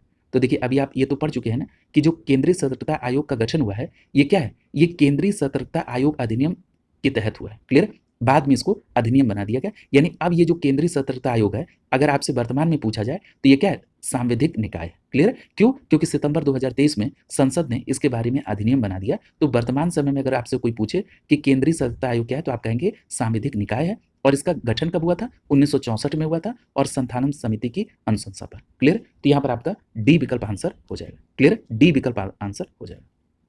देखिए 2020 के प्रीलिम्स में पूछा है, तो ये बात स्पष्ट हो गई कि केंद्रीय सतर्कता आयोग ये 1964 में संथानम कमेटी के रिकमेंडेशन पर और बाद में संसद ने केंद्रीय सतर्कता आयोग अधिनियम 2003 के माध्यम से इसको सांविधिक दर्जा प्रदान कर दिया है। क्लियर? तो ये बात स्पष्ट याद रखेंगे और ये भी याद रखेंगे कि केंद्रीय सतर्कता आयोग कोई संवैधानिक निकाय नहीं है। क्लियर? इसका मतलब है कि संविधान के किसी अनुच्छेद में इसका जिक्र नहीं है। क्लियर? तो ये बात स्पष्ट रूप से आपको ध्यान में रखनी होगी। अगला देखिए, अगला प्रश्न आपसे पूछा जा रहा है कि सरकारिया आयोग ने सिफारिश की थी किसके लिए? तो याद रखिएगा सरकारिया आयोग की सिफारिश मजबूत केंद्र के लिए थी। क्लियर? आपको पता है सरकारिया आयोग के संदर्भ में डिटेल चर्चा हो चुकी है कि जो सरकारिया आयोग है ये, इसके जो अध्यक्ष है इनका पूरा नाम क्या है? आर.एस. सरकारिया। क्लियर? और 1983 में गठित हुआ 3 सदस्यीय आयोग था, जिसमें आर.एस. सरकारिया साहब अध्यक्ष थे, बी शिवरामन साहब थे और एस.आर. सेन साहब थे। क्लियर? और याद रखिएगा ये भी आप पढ़ चुके हैं कि इस आयोग ने जो अपनी रिपोर्ट सौंपी वो अक्टूबर 1987 में सौंपी थी और इसको जो जारी किया गया था वो जनवरी 1988 में। क्लियर? तो ये सभी बातें आप बिल्कुल स्पष्ट पढ़ चुके हैं और इनको आपको ध्यान में रखना है। तो यहाँ पर ए विकल्प आपका आंसर हो जाएगा। क्लियर? यानी सरकारी आयोग ने कहा था कि देश की एकता और अखंडता के लिए मजबूत केंद्र का होना अनिवार्य है। अगला देखिए, अगला प्रश्न आपसे पूछा जा रहा है कि राजमन्नार समिति का सुझाव था कि कथन में कह रहा है कि वित्त आयोग स्थायी रूप से स्थापित हो। क्लियर? तो ये बात सही है कि जो राजमन्नार आयोग है इन्होंने कहा कि जो वित्त आयोग है वो स्थायी रूप से स्थापित हो। अभी आप क्या पढ़ रहे हैं कि वित्त आयोग हर 5 वर्ष पर अनिवार्य समझे तो राष्ट्रपति इसका गठन करेंगे अनुच्छेद 280 के अंतर्गत, और आवश्यकता पड़े तो 5 वर्ष से पहले भी इसका गठन किया जा सकता है। क्लियर? यानी स्थायी रूप से स्थापित नहीं है। और राजमन्नार कमेटी का रिकमेंडेशन था कि वित्त आयोग को स्थायी रूप से स्थापित हो। कारण में लिख रहा है कि राज्यों को वित्तीय सहायता मिल सके, ये भी बात सही है। तो यहाँ पर आप देख रहे हैं सी विकल्प सही जाएगा। ए और बी ये दोनों कथन यहाँ पर सही है। क्लियर? अब जरा राजमन्नार आयोग के संबंध में भी थोड़ा देख लीजिए। देखिए सितंबर 1969 की बात हो रही है। तमिलनाडु के हैं डीएमके सरकार, और इसी तमिलनाडु की डीएमके सरकार ने पीवी राजमन्नार की अध्यक्षता में 3 सदस्यीय कमेटी बनाई। अब ये जो 3 सदस्यीय कमेटी थी इसमें पीवी राजमन्नार साहब अध्यक्ष थे और इसमें 2 नाम और हैं। एक नाम है डॉक्टर लक्ष्मण स्वामी मुदलियार का और दूसरा नाम है पीसी चंद्रा रेड्डी। इन तीनों लोगों से मिलकर यह कमेटी बनी। चूंकि अध्यक्षता कर रहे थे पीवी राजमन्नार साहब, इसलिए इस कमेटी का नाम पड़ा राजमन्नार समिति। क्लियर? और 1969 की बात हो रही है। इस समिति का सुझाव था कि वित्त आयोग स्थायी रूप से स्थापित हो तथा राज्यों के पक्ष में करों का पहले से अधिक वितरण हो ताकि केंद्र पर कम से कम निर्भरता रहे। क्लियर? ये पूरी बात आप ध्यान में रखेंगे। अगला देखिए, अब जो अगला चैप्टर शुरू हो रहा है वो है राजनीतिक गतिशीलता, यानी पॉलिटिकल डायनेमिक्स के बारे में संबंधित आगे प्रश्न देखेंगे। इसमें जो सबसे पहला पॉइंट है वो है राजनीतिक दलों का गठन और मान्यता। इसमें सबसे पहला प्रश्न है कि भारतीय जनता पार्टी और वामपंथी दल दोनों के समर्थन से निम्नलिखित में से कौन एक भारत का प्रधानमंत्री बना था? तो याद रखेंगे सही जवाब होगा विकल्प बी, बीपी सिंह। यानी जो बीपी सिंह प्रधानमंत्री बने थे, जिनका पूरा नाम है विश्वनाथ प्रताप सिंह, ये भारतीय जनता पार्टी और वामपंथी दलों के सहयोग से बने थे। याद रखिएगा, अगर हम इनके कार्यकाल की बात कर लें बीपी सिंह के, तो 2 दिसंबर 1989 से 10 नवंबर 1990 तक ये भारत के प्रधानमंत्री थे। और जैसा भी आपने प्रश्न में देखा कि भारतीय जनता पार्टी और वाम दल के सहयोग से बीपी सिंह प्रधानमंत्री बने थे। अगला प्रश्न पूछा जा रहा है कि निम्नलिखित में से किस उच्च न्यायालय में ये ऐतिहासिक निर्णय लिया कि राजनीतिक दलों द्वारा आयोजित बंद असंवैधानिक, गैरकानूनी है और नागरिकों के मौलिक अधिकारों का अतिक्रमण है? ये किस में कहा गया? तो याद रखिएगा, ये कहा था केरल उच्च न्यायालय ने। क्लियर? तो यहाँ पर आपका डी विकल्प से हो जाएगा। स्पष्ट याद रखिएगा कि जो केरल हाईकोर्ट है, उन्होंने कहा कि जब राजनीतिक दल कोई बंद आयोजित करते हैं तो ये असंवैधानिक भी है और गैर कानूनी भी है। क्यों? क्योंकि इससे मौलिक अधिकार जो नागरिकों के हैं उस पर अतिक्रमण होता है। इस प्रकार का वक्तव्य था किसका? केरल। अगले प्रश्न में आपको यहाँ पर राजनीतिक दलों की स्थापना से संबंधित कालानुक्रम व्यवस्थित करना है। सबसे पहले यहाँ पर जितने भी पार्टियों के नाम हैं, इनकी स्थापना के वर्ष देख लीजिए। जैसे सबसे पहले लिखा है बहुजन समाज पार्टी। याद रखिएगा, बहुजन समाज पार्टी की स्थापना 1984 में हुई थी। स्पष्ट याद रखेंगे कि बहुजन समाज पार्टी की स्थापना 1984 में। समाजवादी पार्टी की स्थापना 1992 में हुई थी। क्लियर? वहीं तृणमूल कांग्रेस यानी ऑल इंडिया तृणमूल कांग्रेस की स्थापना, तो याद रखेंगे ऑल इंडिया तृणमूल कांग्रेस की स्थापना 1998 में हुई थी। क्लियर?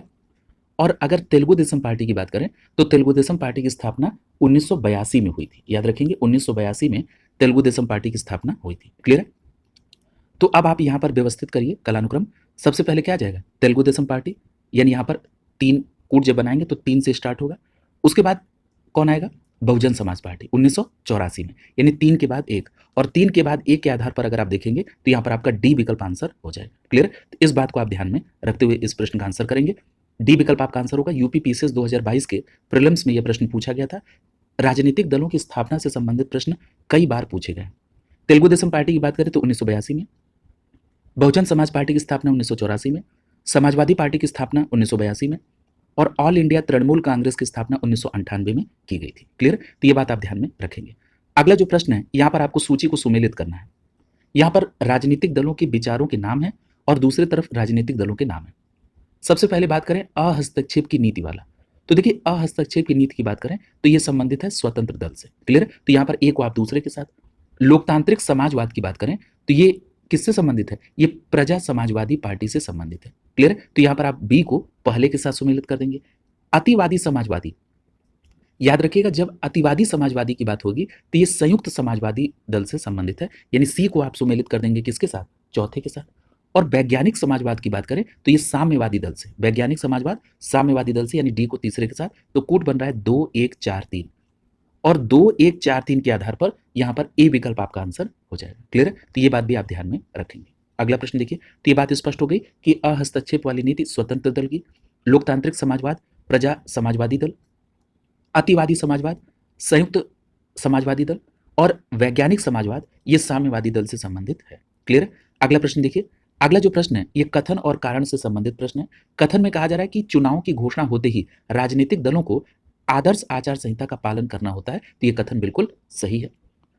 कारण में कह रहा है कि आदर्श आचार संहिता को संसद ने अधिनियमित किया है, ये स्टेटमेंट गलत है। क्लियर? तो यहाँ पर आप देख रहे हैं कथन सही है, यानी ए सही है और आर गलत है। ए सही आर गलत के आधार पर सी विकल्प आपका आंसर हो जाए। क्लियर? तो ये बात स्पष्ट रूप से आपको ध्यान में रखनी है।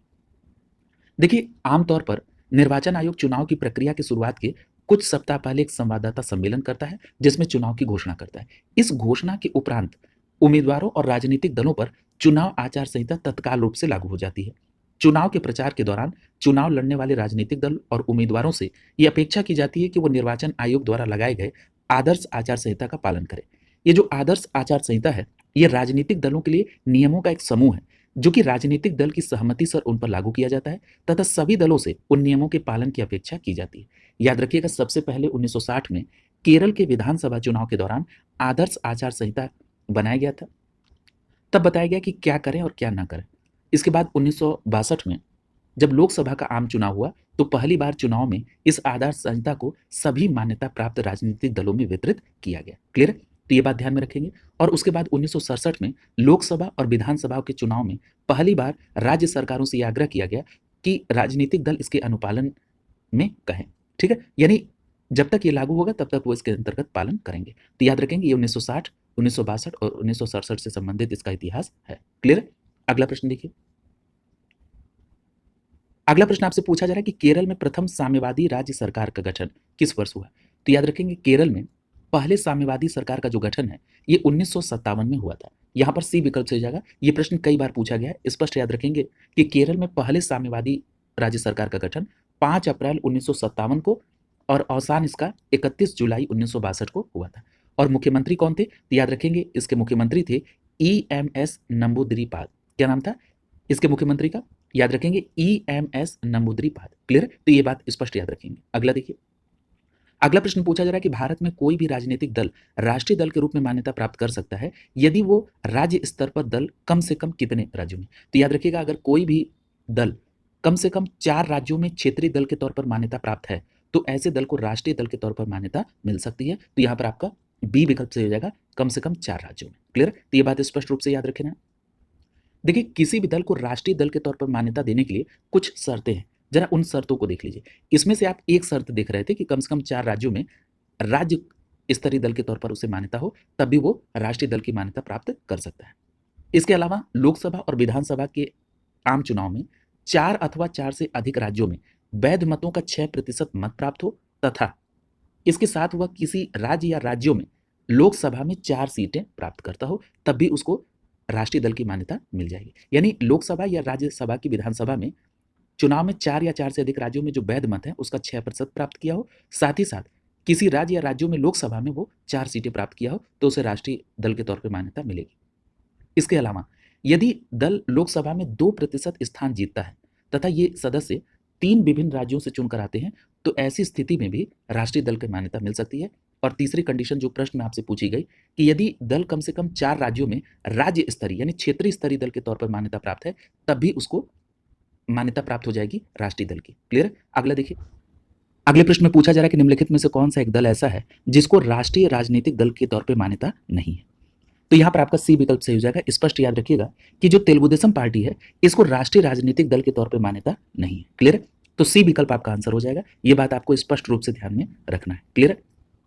देखिए यहाँ पर एक बात ध्यान रखिएगा कि जो विकल्प ए में भारतीय कम्युनिस्ट पार्टी दिया गया है ये वर्तमान सिनेरियो के आधार पर इस पार्टी को भी अब राष्ट्रीय दल का मान्यता नहीं है। क्लियर? याद रखिएगा वर्तमान समय में 6 ऐसी पार्टियां हैं जिसको राष्ट्रीय दल के तौर पर मान्यता है। स्पष्ट याद रखेंगे यहाँ जो 8 पार्टियों को दिख रहा है अब ये डेटा चेंज हो चुका है।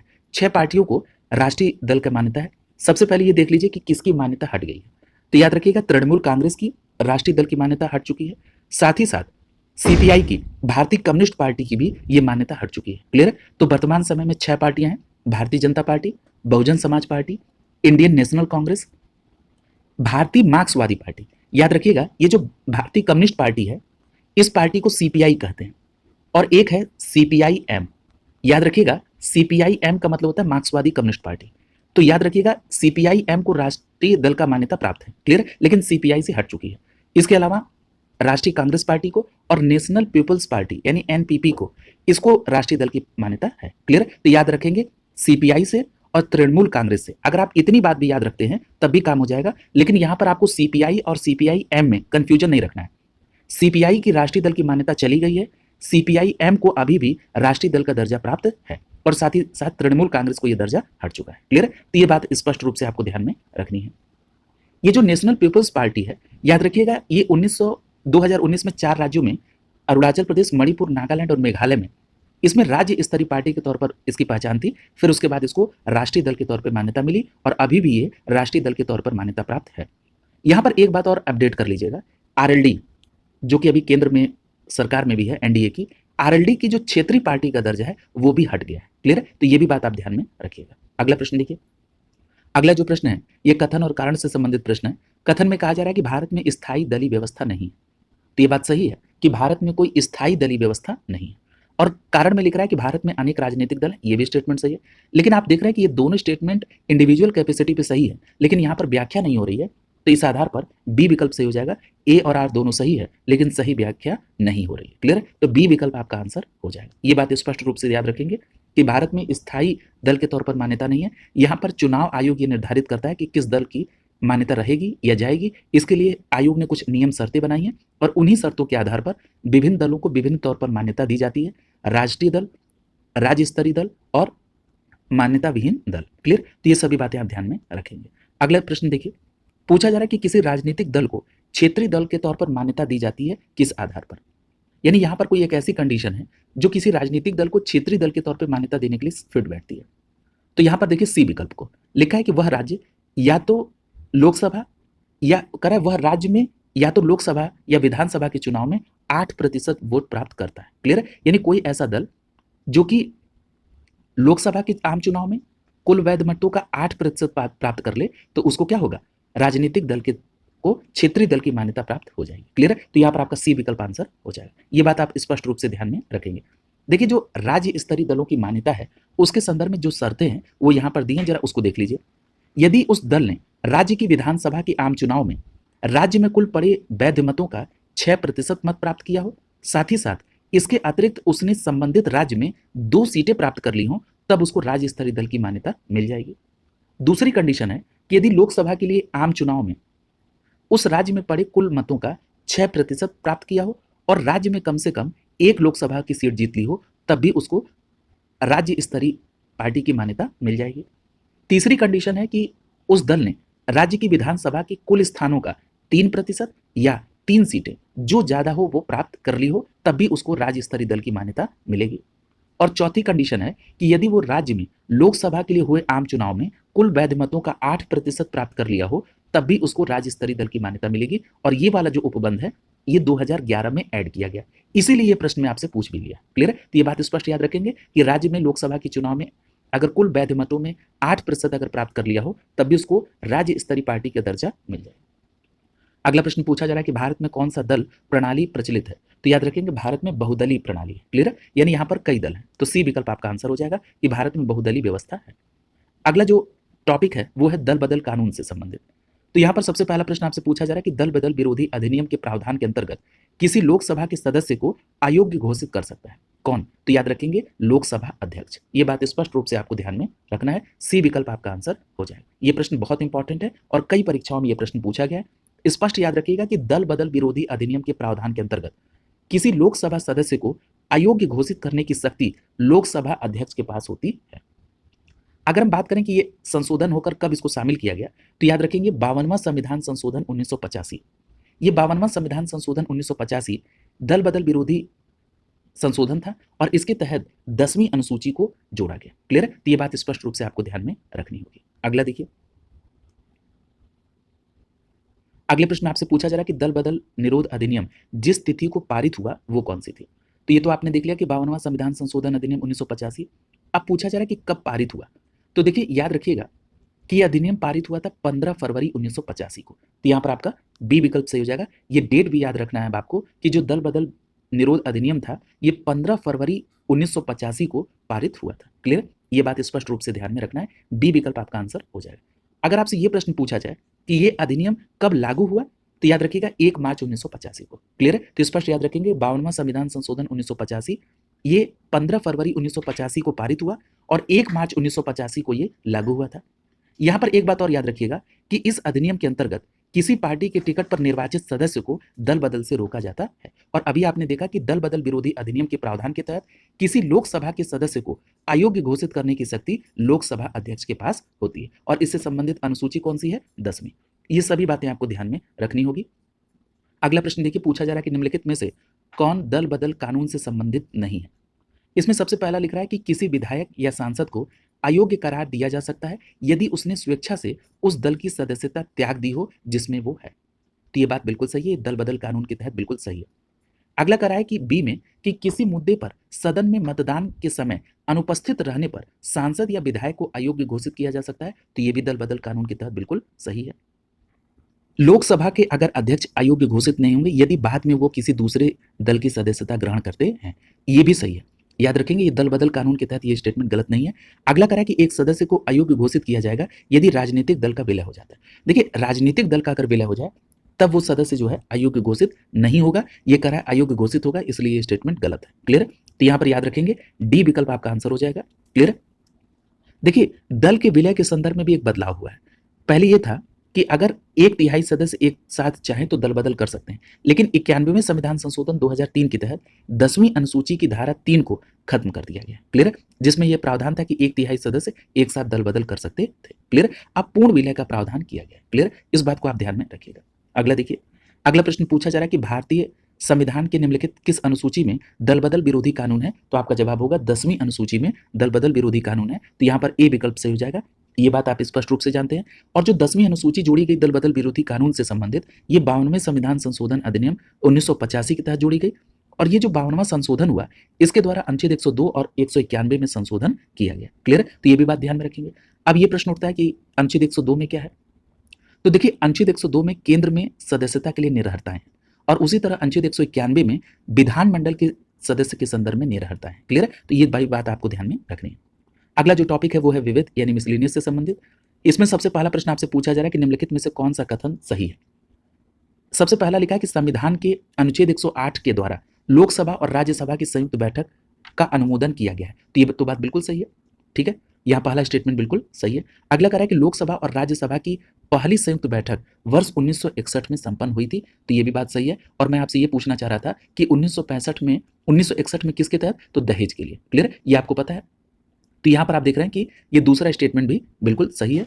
तीसरा करा कि राष्ट्रपति दोनों सदनों की संयुक्त बैठक बुलाते हैं, उपराष्ट्रपति। यहां उपराष्ट्रपति लिखा है, जबकि दोनों सदनों की संयुक्त बैठक कौन बुलाते हैं? राष्ट्रपति। इसलिए ये स्टेटमेंट गलत है। तो यहां पर पहला और दूसरा ये स्टेटमेंट सही है। तो यहां पर आपका सी विकल्प आंसर हो जाएगा। ये आप पढ़ भी चुके हैं, याद रखिएगा।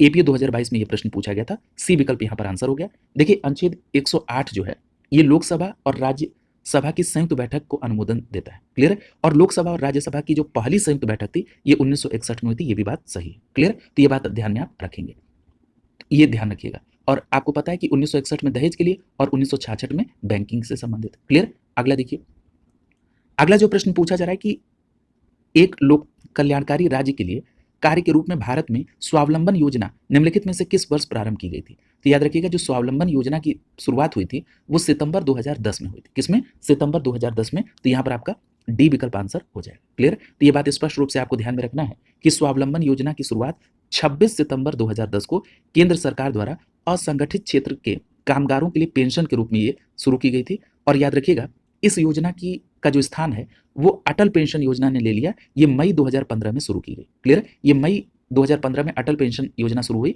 इसने स्वावलंबन योजना का स्थान लिया जो कि असंगठित कामगारों के लिए पेंशन योजना है। और स्वावलंबन योजना की शुरुआत 26 सितंबर 2010 को की गई थी। और याद रखिएगा इसे प्रधानमंत्री नरेंद्र मोदी ने 9 मई 2015 को कलकत्ता में लॉन्च किया। क्लियर? अगला देखिए, अगला प्रश्न पूछा जा रहा है कि निम्नलिखित में से आज भारत की दलीय व्यवस्था एक सामान्य विशेषता नहीं है। यानी जो दलीय व्यवस्था भारत में है उसमें इसमें कौन सा ऐसा है कि जो सामान्य उसका विशेषता नहीं है? दलों का विखंडन और ध्रुवीकरण होना, ये तो ठीक है, ऐसा होता ही है। अगला करा कि अधिकांश दलों का आधार वैचारिकी है और राष्ट्रीय हित से प्रेरित है। देखिए ये विशेषता तो नहीं है। क्लियर? अब विचार की आधार पर दलीय व्यवस्था नहीं है भारत में। तो यहाँ पर बी विकल्प आपका आंसर हो जाएगा। ये सामान्य विशेषता दलीय नहीं है वर्तमान समय। अगला करा व्यक्तित्व उन्मुख राजनीतिक दल, ये सही है। और राजनीतिक दलों का अनियंत्रित विकास, तो ये भी सही है। तो यहाँ पर देख रहे हैं बी विकल्प आपका आंसर हो जाएगा। अगर हम भारत में दलीय व्यवस्था की विशेषता की बात करें तो सबसे प्रमुख विशेषता है कि भारत में बहुदलीय व्यवस्था है। दूसरी बात, राजनीतिक दलों का अनियंत्रित विकास है। तीसरी बात कि राजनीतिक दलों व कार्यों में अस्पष्टता है। चौथी बात कि राजनीतिक दलों में आंतरिक लोकतंत्र का अभाव है। और पांचवी बात कि वरिष्ठ नेताओं का प्रभाव। क्लियर? अगला देखिए, अगले प्रश्न में आपको सूची को सुमेलित करना है। यहाँ पर एक तरफ लिखा है कि कौन किसकी नियुक्ति करता है। तो हम लोग सूची 2 की तरफ से चलते हैं। सबसे पहले बात करें कि राज्यपाल द्वारा नियुक्ति। अब देखिए राज्यपाल द्वारा नियुक्ति, तो राज्यपाल द्वारा किसकी नियुक्ति? राज्य के मुख्यमंत्री की। तो सी को आप सुमेलित कर दीजिए पहले के साथ। सांसदों द्वारा निर्वाचित, सांसदों द्वारा निर्वाचित कौन होते हैं? भारत के उपराष्ट्रपति। तो यहां पर आप डी को दूसरे के साथ। राष्ट्रपति द्वारा नियुक्ति, तो राष्ट्रपति द्वारा किसकी नियुक्ति होती है? तो आप स्पष्ट तौर पर जानते हैं कि राज्य के राज्यपाल की नियुक्ति राष्ट्रपति द्वारा, तो बी को तीसरे के साथ। और निर्वाचक मंडल द्वारा निर्वाचित कौन होते हैं? भारत के राष्ट्रपति, यानी ए को चौथे के साथ। तो कूट क्या बन रहा है? 4 3 1 2 और 4 3-1-2 के आधार पर यहाँ पर डी विकल्प आपका आंसर हो जाएगा। क्लियर है? तो ये बात स्पष्ट रूप से आपको ध्यान में रखनी है। बस चीज़ें आप पढ़ चुके हैं, बस उसको यहाँ पर मिसलेनियस में उसको रिकॉल हो रहा है। तो भारत के राष्ट्रपति ये निर्वाचक मंडल द्वारा, राज्यपाल राष्ट्रपति द्वारा नियुक्त होते हैं, मुख्यमंत्री राज्यपाल द्वारा नियुक्त होते हैं, और भारत में जो उपराष्ट्रपति होते हैं ये सांसदों द्वारा निर्वाचित होते हैं। अगला प्रश्न है, इसमें कथन और कारण से है। कथन में कह रहा है कि भारत में गठबंधन सरकारें समझौते की उत्पत्ति है। तो ये तो बात बिल्कुल सही है, और वर्तमान में जो गठबंधन की सरकार है इसमें आप इस बात को स्पष्ट रूप से देख रहे हैं।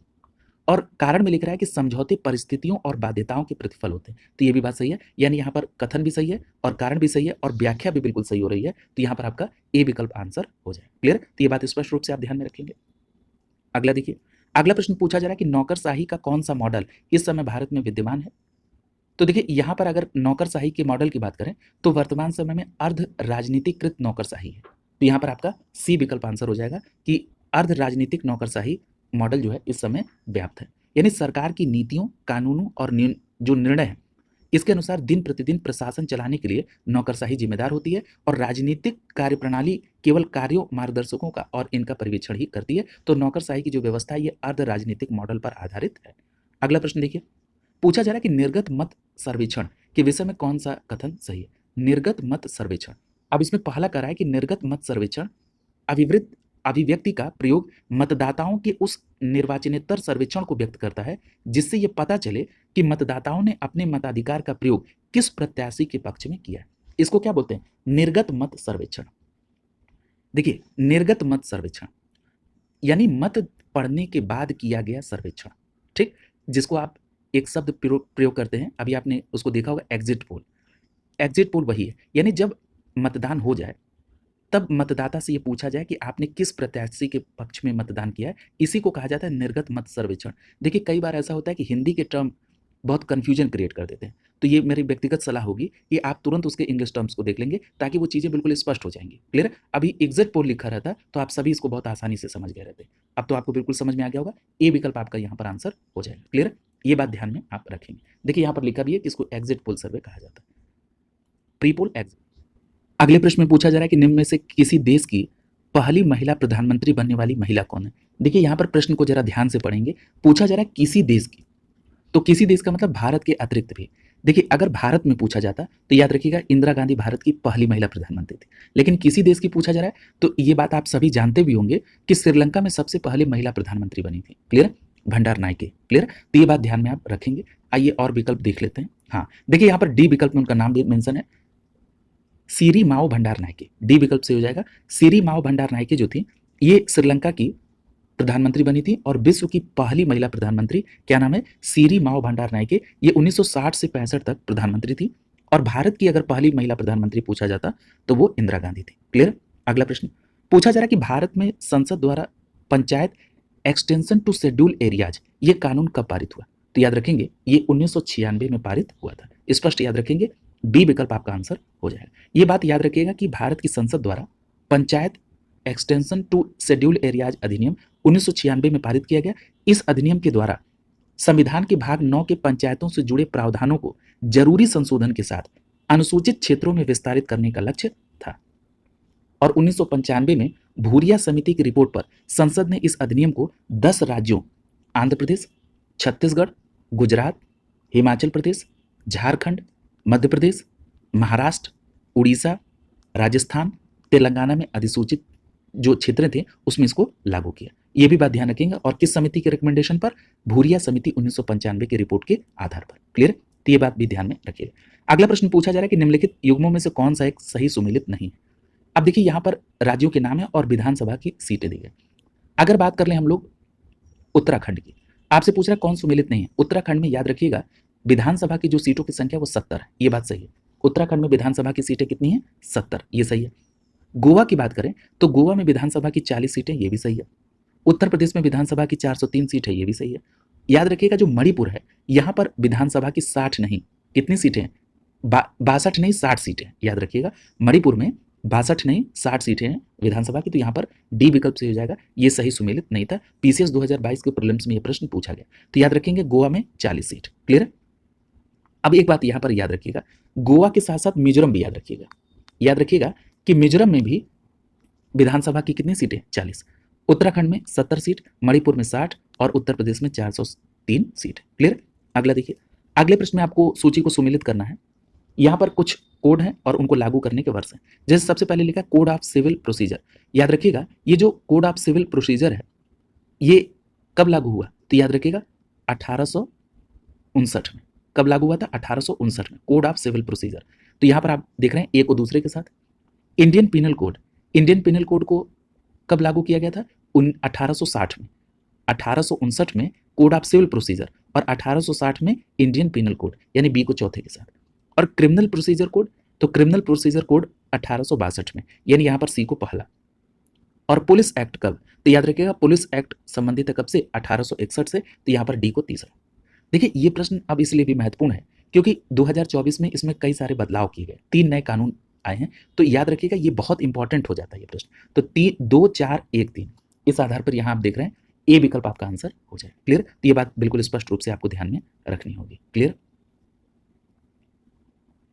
तो ये बात ध्यान रखिएगा, कोड ऑफ सिविल प्रोसीजर 1859 यानी 1859 में, इंडियन पिनल कोड 1860 में, 1860 में, क्रिमिनल प्रोसीजर कोड 1862 में, 1862 में, पुलिस एक्ट 1861 में, 1861 में। क्लियर। तो ये बात स्पष्ट रूप से ध्यान में आप रखेंगे। अगला देखिए, पूछा जा रहा है कि निम्नलिखित में से कौन सा एक सही सुमेलित नहीं है। पहला लिख रहा है केंद्रीय सतर्कता आयोग 1964, आप सभी जानते हैं, बिल्कुल सही है, रिपीटेड प्रश्न है। केंद्रीय अन्वेषण ब्यूरो 1963, अभी आप पढ़ चुके हैं। अंतरराज्यीय परिषद, ये अभी आपने पढ़ा है 1990 में। राष्ट्रीय विकास परिषद, अभी आप पढ़ के आए, राष्ट्रीय विकास परिषद 1952, पूरी डेट बताएंगे 6 अगस्त 1952। क्लियर। तो यहाँ पर आपका डी विकल्प आंसर हो जाएगा। राष्ट्रीय विकास परिषद की बात आएगी तो 6 अगस्त 1952। ठीक है, तो यहाँ पर डी विकल्प आपका आंसर हो जाएगा। ये बात ध्यान रखिएगा, आरओ प्रीलिम्स जो हुआ था 2016 का री एग्जाम, ये इसमें पूछा गया था, यानी इसको आप बहुत नजदीक में पूछे गए एग्जाम के तौर पे देखेंगे। तो देखिए ये प्रश्न रिपीट हो रहे हैं, बस आपको करना क्या है, तथ्यों को याद रखना है। तो स्पष्ट याद रखेंगे, राष्ट्रीय विकास परिषद कई बार पूछा गया, ये 1952 में, और पूरी डेट याद रखिएगा 6 अगस्त 1952 को, और इसके पदेन अध्यक्ष कौन होते हैं? प्रधानमंत्री। अगला प्रश्न देखिए, पूछा जा रहा है यहाँ पर सूची को सुमेलित करना है। अगर भारत के राष्ट्रपति के लिए न्यूनतम ईयर देखें तो भारत के राष्ट्रपति के लिए क्या है? 35 वर्ष, यानी डी को आप पहले के साथ सुमेलित कर देंगे। फिर उसके बाद पंचायत सदस्य के तौर पर 21 वर्ष आप पढ़ चुके हैं, तो यहाँ पर ए को दूसरे के साथ। अगर राज्य की विधानसभा सदस्य बनना चाहते हैं तो आपको 25 वर्ष, यानी यहाँ पर बी को तीसरे के साथ। और अगर आप राज्य की विधान परिषद के सदस्य बनना चाहते हैं तब आपको 30 वर्ष, यानी सी को चौथे के साथ। तो कूट क्या बन रहा है? 2 3 4 1, और 2 3 4 1 के आधार पर ए विकल्प आपका आंसर हो जाएगा। क्लियर। तो ये बात स्पष्ट रूप से आपको ध्यान में रखनी है। 21 वर्ष की आयु चाहिए न्यूनतम पंचायत सदस्य के लिए। अगर राज्य की विधानसभा का चुनाव लड़ रहे हैं तो 25 वर्ष, और विधान परिषद का लड़ रहे हैं तो 30 वर्ष, और भारत के राष्ट्रपति बनना चाहते हैं तो 35 वर्ष की आयु। अगला देखिए, अगला जो प्रश्न पूछा जा रहा है कि निम्नलिखित में से श्रम संबंधित अधिनियमों मजदूरी संहिता 2019 में सम्मिलित किया गया, यानी पूछा जा रहा है कि जो मजदूरी संहिता 2019 है इसमें किसको किसको शामिल किया गया। अब देखते हैं, इसमें सबसे पहला लिखा है न्यूनतम मजदूरी अधिनियम, तो ध्यान रखिएगा न्यूनतम मजदूरी अधिनियम को इसमें शामिल किया गया, ये बात सही है। फिर अगला दिया है बोनस भुगतान अधिनियम, तो ये भी सही है। उसके बाद है संविदा श्रम अधिनियम, ये इसमें शामिल नहीं है। और उसके बाद है समान पारिश्रमिक अधिनियम, ये उसमें शामिल है। तो यहाँ पर पहला, दूसरा और चौथा, ये तीनों जो हैं ये मजदूरी संहिता 2019 में शामिल है। तो यहाँ पर आपका सही जवाब क्या होगा? विकल्प सी सही हो जाएगा, पहला, दूसरा और चौथा। क्लियर। तो ये बात ध्यान में रखेंगे, 2021 के प्रीलिम्स में पूछा गया था। तो देखिए मजदूरी संहिता अधिनियम, इसमें मजदूरी भुगतान अधिनियम 1936 को, जरा ये भी ध्यान रखिएगा कि मजदूरी भुगतान अधिनियम 1936 को शामिल किया गया। इसके अलावा न्यूनतम मजदूरी अधिनियम 1948 को शामिल किया गया, बोनस भुगतान अधिनियम 1965 को शामिल किया गया, समान पारितोषिक अधिनियम 1976 को इसमें शामिल किया गया, बस इसमें संविदा श्रम अधिनियम शामिल नहीं है। क्लियर। तो देखिए जिसको शामिल किया गया था इनके ईयर भी आप ध्यान में रखेंगे। क्लियर, ये प्रश्न इंपॉर्टेंट है। अगला देखिए, अगला प्रश्न आपसे पूछा जा रहा है कि निम्नलिखित राज्यों के गठन का ईयर बताइए। देखिए गठन के संदर्भ में भी मैंने आपसे डिटेल चर्चा की है। यहाँ पर सबसे पहले लिखा हुआ है गोवा, तो देखिए गोवा कब गठित हुआ था? आपको पता है कि गोवा 1987 में। क्लियर। सबसे पहले अगर कालानुक्रम देखना है तो ईयर देख लीजिए, गोवा कब है? तो गोवा याद रखिएगा 1987 में। अगर हम तेलंगाना की बात कर लें तो तेलंगाना तो 2014 में, ये तो आप सभी को पता है। झारखंड की बात करें तो ये भी जानते हैं आप, ईयर और डेट दोनों याद रहे, 15 नवंबर 2000 को। ठीक है, 15 नवंबर 2000 को ये। और हरियाणा, तो हरियाणा आप जानते हैं 1966 में, 1966 में। अब आप इसको व्यवस्थित कर दीजिए।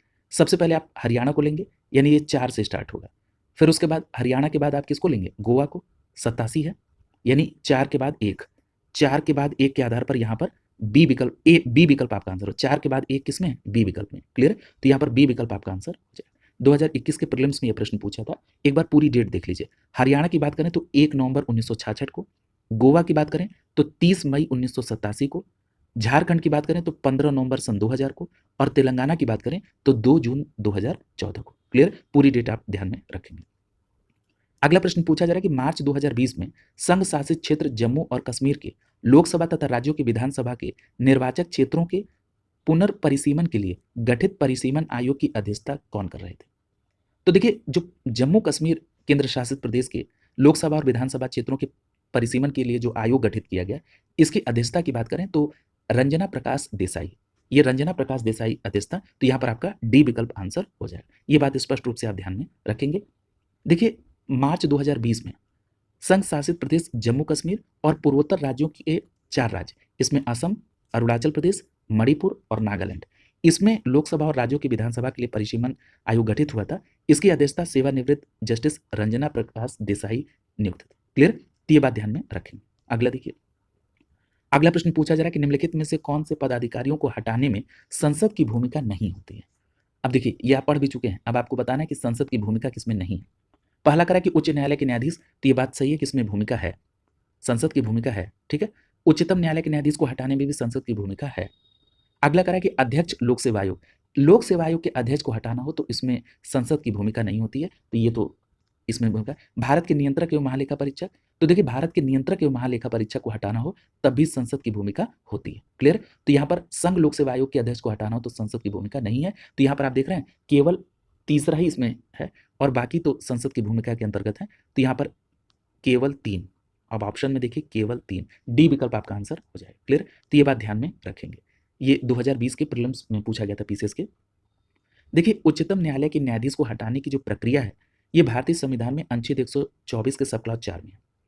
और अगर हम उच्च न्यायालय के न्यायाधीश को हटाने की बात करें तो ये प्रावधान अनुच्छेद 217 के सब क्लॉज 1 में है। उच्चतम न्यायालय और उच्च न्यायालय के किसी न्यायाधीश को हटाने की प्रक्रिया शुरू करने के लिए एक प्रस्ताव लोकसभा के कम से कम 100 सदस्यों और राज्यसभा के कम से कम 50 सदस्यों द्वारा पेश किया जाता है। क्लियर, और याद रखिएगा कि किसी न्यायाधीश को तब तक नहीं हटाया जाता जब तक उनके ऊपर साबित कदाचार या असमर्थता के आधार पर संसद के प्रत्येक सदन के द्वारा अपनी कुल सदस्य संख्या के बहुमत द्वारा और उपस्थित तथा मतदान करने वाले कम से कम 2/3 बहुमत से वो संकल्प पारित न हो जाए और फिर वो राष्ट्रपति के समक्ष उसी सत्र में रखे जाने पर राष्ट्रपति के आदेश के बाद ये होते हैं। और याद रखिएगा, भारत के नियंत्रक महालेखा परीक्षक की बात करें तो इनको हटाने की प्रक्रिया सर्वोच्च न्यायालय के न्यायाधीश को हटाने की प्रक्रिया के समान है। इसका मतलब ये हो गया कि उच्च न्यायालय, सर्वोच्च न्यायालय और भारत के जो नियंत्रण के महालेखा परीक्षक है, इनको हटाने की व्यवस्था में संसद शामिल है। लोक सेवा आयोग के अध्यक्ष की अगर बात करें तो इनको हटाने की जो प्रक्रिया है वो अनुच्छेद 317 में है। इसके अनुसार संघ लोक सेवा आयोग के अध्यक्ष या सदस्य को केवल कदाचार के आधार पर राष्ट्रपति के आदेश से हटाया जा सकता है जब उच्चतम न्यायालय ने स्वीकृति दी हो, यानी उच्चतम न्यायालय की जांच के बाद राष्ट्रपति द्वारा इनको हटाया जा सकता है। क्लियर, ये कथन और कारण से संबंधित प्रश्न है। कथन में कहा जा रहा है कि भारतीय राजनीतिक व्यवस्था की जो प्रकृति है उसमें निरंतरता और परिवर्तन के मूल तत्व होते हैं। तो ये बात बिल्कुल सही है, इसमें निरंतरता भी आप देखेंगे और इसमें परिवर्तन भी। कारण में कह रहा है कि भारतीय राजनीतिक व्यवस्था में निम्न राजनीतिक कार्यशैलियां हैं, जैसे आधुनिक शैली, परंपरागत शैली और संत शैली। क्लियर, तो ये भी सही है। तो यहाँ पर आप देख रहे हैं कि कथन और कारण दोनों सही हैं और सही व्याख्या भी हो रही है। तो यहाँ पर आपका सही जवाब क्या होगा, विकल्प ए आपका आंसर हो जाए। क्लियर, तो ये बात ध्यान में रखेंगे। अगला देखिए, अब जैसे इसमें स्पष्ट रूप से एक एग्जाम्पल दिया गया कि वैशाली में पहला गणतंत्र स्थापित हुआ था। क्लियर, तो ये इस प्रकार से ये स्थापित हो रहा है कि वास्तव में भारत राजनीतिक व्यवस्था में बहुत प्राचीन है। अगले प्रश्न में देखिए, सूची को सुमेलित करना है। यहाँ पर विभिन्न अधिनियम है और उनको ईयर से अटैच करना है। पहला दिया है भारतीय शस्त्र अधिनियम। देखिए, जो भारतीय शस्त्र अधिनियम है 1878, तो यहाँ पर एक दूसरे के साथ शाही पद अधिनियम, तो याद रखिएगा शाही पद अधिनियम 1876, तो यहाँ पर बी को पहला। भारतीय उच्च न्यायालय अधिनियम, तो याद रखेंगे भारतीय उच्च न्यायालय अधिनियम का संबंध 1861 से है, यानी सी को चौथे के साथ। और भारतीय विवाह विच्छेद अधिनियम ये 1869 से। क्लियर, तो याद रखेंगे यहाँ पर डी को तीसरे के साथ आप अटैच कर देंगे। क्लियर, तो इस प्रकार यहाँ पर ये सुमेलित हो रहा है और कूट बन रहा है 2143 और 2143 के आधार पर यहाँ पर डी विकल्प आपका आंसर हो जाए। क्लियर? अगला देखिए, तो ये बात ध्यान रखिएगा, भारतीय शस्त्र अधिनियम 1878, शाही पद अधिनियम 1876, उच्च न्यायालय अधिनियम 1861 और विवाह विच्छेद अधिनियम 1869। अगला प्रश्न देखिए, अगले प्रश्न में भी आपको सूची को ही सुमेलित करना है। यहाँ पर देखना है कि भारतीय सर्वोच्च न्यायालय, तो आप जानते हैं सर्वोच्च न्यायालय किसमें, अनुच्छेद 124, तो ये बात बिल्कुल सही है। अगला करा है कि यहाँ पर सुमेलित करते चलते हैं, ए को पहले के साथ, निर्वाचन आयोग अनुच्छेद 324 यानी बी को चौथे के साथ, वित्त आयोग अनुच्छेद 280 यानी सी को दूसरे के साथ, संघ लोक सेवा आयोग अनुच्छेद 315, तो यहाँ पर डी को तीसरे के साथ, यानी यहाँ पर कूट बन रहा है 1423 और 1423 के आधार पर 1423 यहाँ पर डी विकल्प आपका आंसर हो जाए। क्लियर? तो ये बात स्पष्ट है कि भारतीय सर्वोच्च न्यायालय अनुच्छेद 124 में। अच्छा, अगर मैं यहाँ भाग पूछूं आपसे तो आप कहेंगे भाग 5 में। क्लियर? याद रखिएगा, भाग 5 में अध्याय 4 के अंतर्गत ये सर्वोच्च न्यायालय का प्रावधान है। निर्वाचन आयोग अनुच्छेद 324, भाग बताइए निर्वाचन आयोग का 15। वित्त आयोग अनुच्छेद 280, भाग बताइए भाग 12 में। अगर बात करें संघ लोक सेवा आयोग की, तो देखिए संघ लोक सेवा आयोग अनुच्छेद 315, भाग कौन सा है, भाग 14। क्लियर? तो यहाँ पर आपका ये पूरा कंप्लीट हो गया। अगला देखिए, अगला जो प्रश्न आपसे पूछा जा रहा है कि इसमें कौन सा कथन सही है। पहला करा कि भारतीय संविधान के अंतर्गत राज्यों को संघ से अलग होने का अधिकार नहीं है, तो ये बात बिल्कुल सही है कि यहाँ पर कोई समझौता नहीं है, ठीक है, कि वो अलग होने का कोई अधिकार हो, तो यहाँ पर पहला तो बिल्कुल सही है। अगला करा कि अलग होने की मात्र वकालत करने पर अभिव्यक्ति की स्वतंत्रता की सुरक्षा मिलेगी, ऐसा बिल्कुल नहीं। अभिव्यक्ति की स्वतंत्रता है, लेकिन वहां पर कुछ टर्म्स कंडीशन है, भारत की अखंडता से कोई समझौता नहीं होगा। क्लियर है? तो यहाँ पर ध्यान में रखेंगे कि पहला सही है लेकिन दूसरा गलत है, तो यहाँ पर ए विकल्प आपका आंसर हो जाएगा, केवल पहला स्टेटमेंट सही है। याद रखिएगा, भारत का संविधान संघीय सरकार की स्थापना करता है, यद्यपि संविधान में कहीं भी संघीय शब्द का इस्तेमाल नहीं किया गया, लेकिन दूसरे ओर अनुच्छेद 1 की बात करें तो इसमें कहा गया है कि भारत राज्यों का संघ होगा। क्लियर? तो इसमें इस बात को आप ध्यान में रखेंगे। इसका मतलब यह है कि भारतीय संघ राज्यों के बीच हुए समझौते का निष्कर्ष नहीं है। क्लियर? और किसी भी राज्य को संघ से अलग होने का अधिकार नहीं है। इसी वजह से भारतीय संविधान को एकात्मकता की भावना में संघ का नाम दिया गया है। संघ से अलग होने के लिए वकालत करने पर अभिव्यक्ति की स्वतंत्रता 19 के अंतर्गत नहीं मिलती है। क्लियर? अगला करा है कि किसने ये कहा कि भारत एक अर्ध संघात्मक राज्य है। अगर स्टेटमेंट की बात करें तो ये स्टेटमेंट है केसी विहर का। याद रखिएगा, केसी विहर ने कहा कि भारत एक अर्ध संघात्मक राज्य है, तो यहाँ पर डी विकल्प आपका आंसर हो जाएगा। इस तरह के भी प्रश्न बहुत पूछे जाते हैं कि भारत एक अर्ध संघात्मक राज्य है, ये केसी विहर का स्टेटमेंट है। और वही याद रखिएगा, अगर पूछा जाए कि भारत का संविधान एकात्मक और संघात्मक का मिश्रण है, ये किसने कहा, तो याद रखिएगा डी बसु ने। डी बसु ने कहा कि भारत का संविधान एकात्मक और संघात्मक का मिश्रण है। क्लियर? अगला प्रश्न देखिए, अगले प्रश्न में आपको कथन और कारण से संबंधित प्रश्न है। यहाँ पर कथन में कहा जा रहा है कि भारतीय वन सेवा का अस्तित्व 1963 में राज्यसभा की संस्तुति का परिणाम है। तो देखिए ये स्टेटमेंट गलत है, क्योंकि ये 1966 में अस्तित्व में आया था। भारतीय वन सेवा ये 1966 में अस्तित्व में आया था, तो यहाँ पर कथन गलत है। कारण में कह रहा है कि राज्यसभा अपने उपस्थित और मत देने वाले 2/3 बहुमत से एक या एक से अधिक अखिल भारतीय सेवाओं को निर्मित कर सकती है, तो ये बात यहाँ पर सही है। क्लियर? तो यहाँ पर आप देख रहे हैं कि ए गलत है लेकिन आर सही है, तो इस आधार पर यहाँ पर डी विकल्प आपका आंसर हो जाए। क्लियर? तो ये बात स्पष्ट याद रखेंगे कि डी विकल्प यहाँ पर आंसर होगा। इसको करेक्ट कर लेंगे। देखिए, ये जो भारतीय प्रशासनिक सेवा है और भारतीय पुलिस सेवा, ये भारतीय वन सेवा, ये तीनों मिलकर एक अखिल भारतीय सेवा में है। अगर हम भारतीय वन सेवा की बात कर लें तो भारतीय वन सेवा अखिल भारतीय सेवा अधिनियम 1951 इसके अंतर्गत 1966 में अस्तित्व में आई थी और भारतीय संविधान के अनुच्छेद 312 में यह कहा गया कि राज्यसभा अपने उपस्थित और मत देने वाले सदस्यों के 2/3 बहुमत से नई अखिल भारतीय सेवाओं का सृजन कर सकती है। क्लियर? तो ये बात स्पष्ट रूप से आपको ध्यान में रखनी है कि जो भारतीय वन सेवा है ये अखिल भारतीय सेवा अधिनियम 1951 के अंतर्गत 1966 में अस्तित्व में आई। अगला देखिए, अगला प्रश्न पूछा जा रहा है कि निम्नलिखित में से कौन सा युग्म सही सुमेलित नहीं है। इसमें सबसे पहला कह रहा है कि संसद, लोकसभा तथा राज्यसभा, ये गलत है। क्यों? क्योंकि आपको पता है कि जो भारतीय संसद है ये लोकसभा, राज्यसभा और राष्ट्रपति से मिलकर बनी है, और अगर इसके लिए कोट करना हो तो अनुच्छेद 79 यानी अनुच्छेद 79 में ये बात स्पष्ट रूप से उल्लेखित है। तो यहाँ पर ए विकल्प आपका आंसर हो जाएगा, ये सही सुमेलित नहीं है। क्लियर? देखिए, संसद, लोकसभा, राज्यसभा और राष्ट्रपति, और किसमें, अनुच्छेद 79 में। अगला कह रहा है कि कार्य एवं समान न्याय का अधिकार, ये किसमें, राज्य के नीति निर्देशक तत्व में। और अनुच्छेद पूछा जाए कि कार्य और समान न्याय का अधिकार, तो आपका जवाब क्या होगा, अनुच्छेद 39 क के अंतर्गत। क्लियर?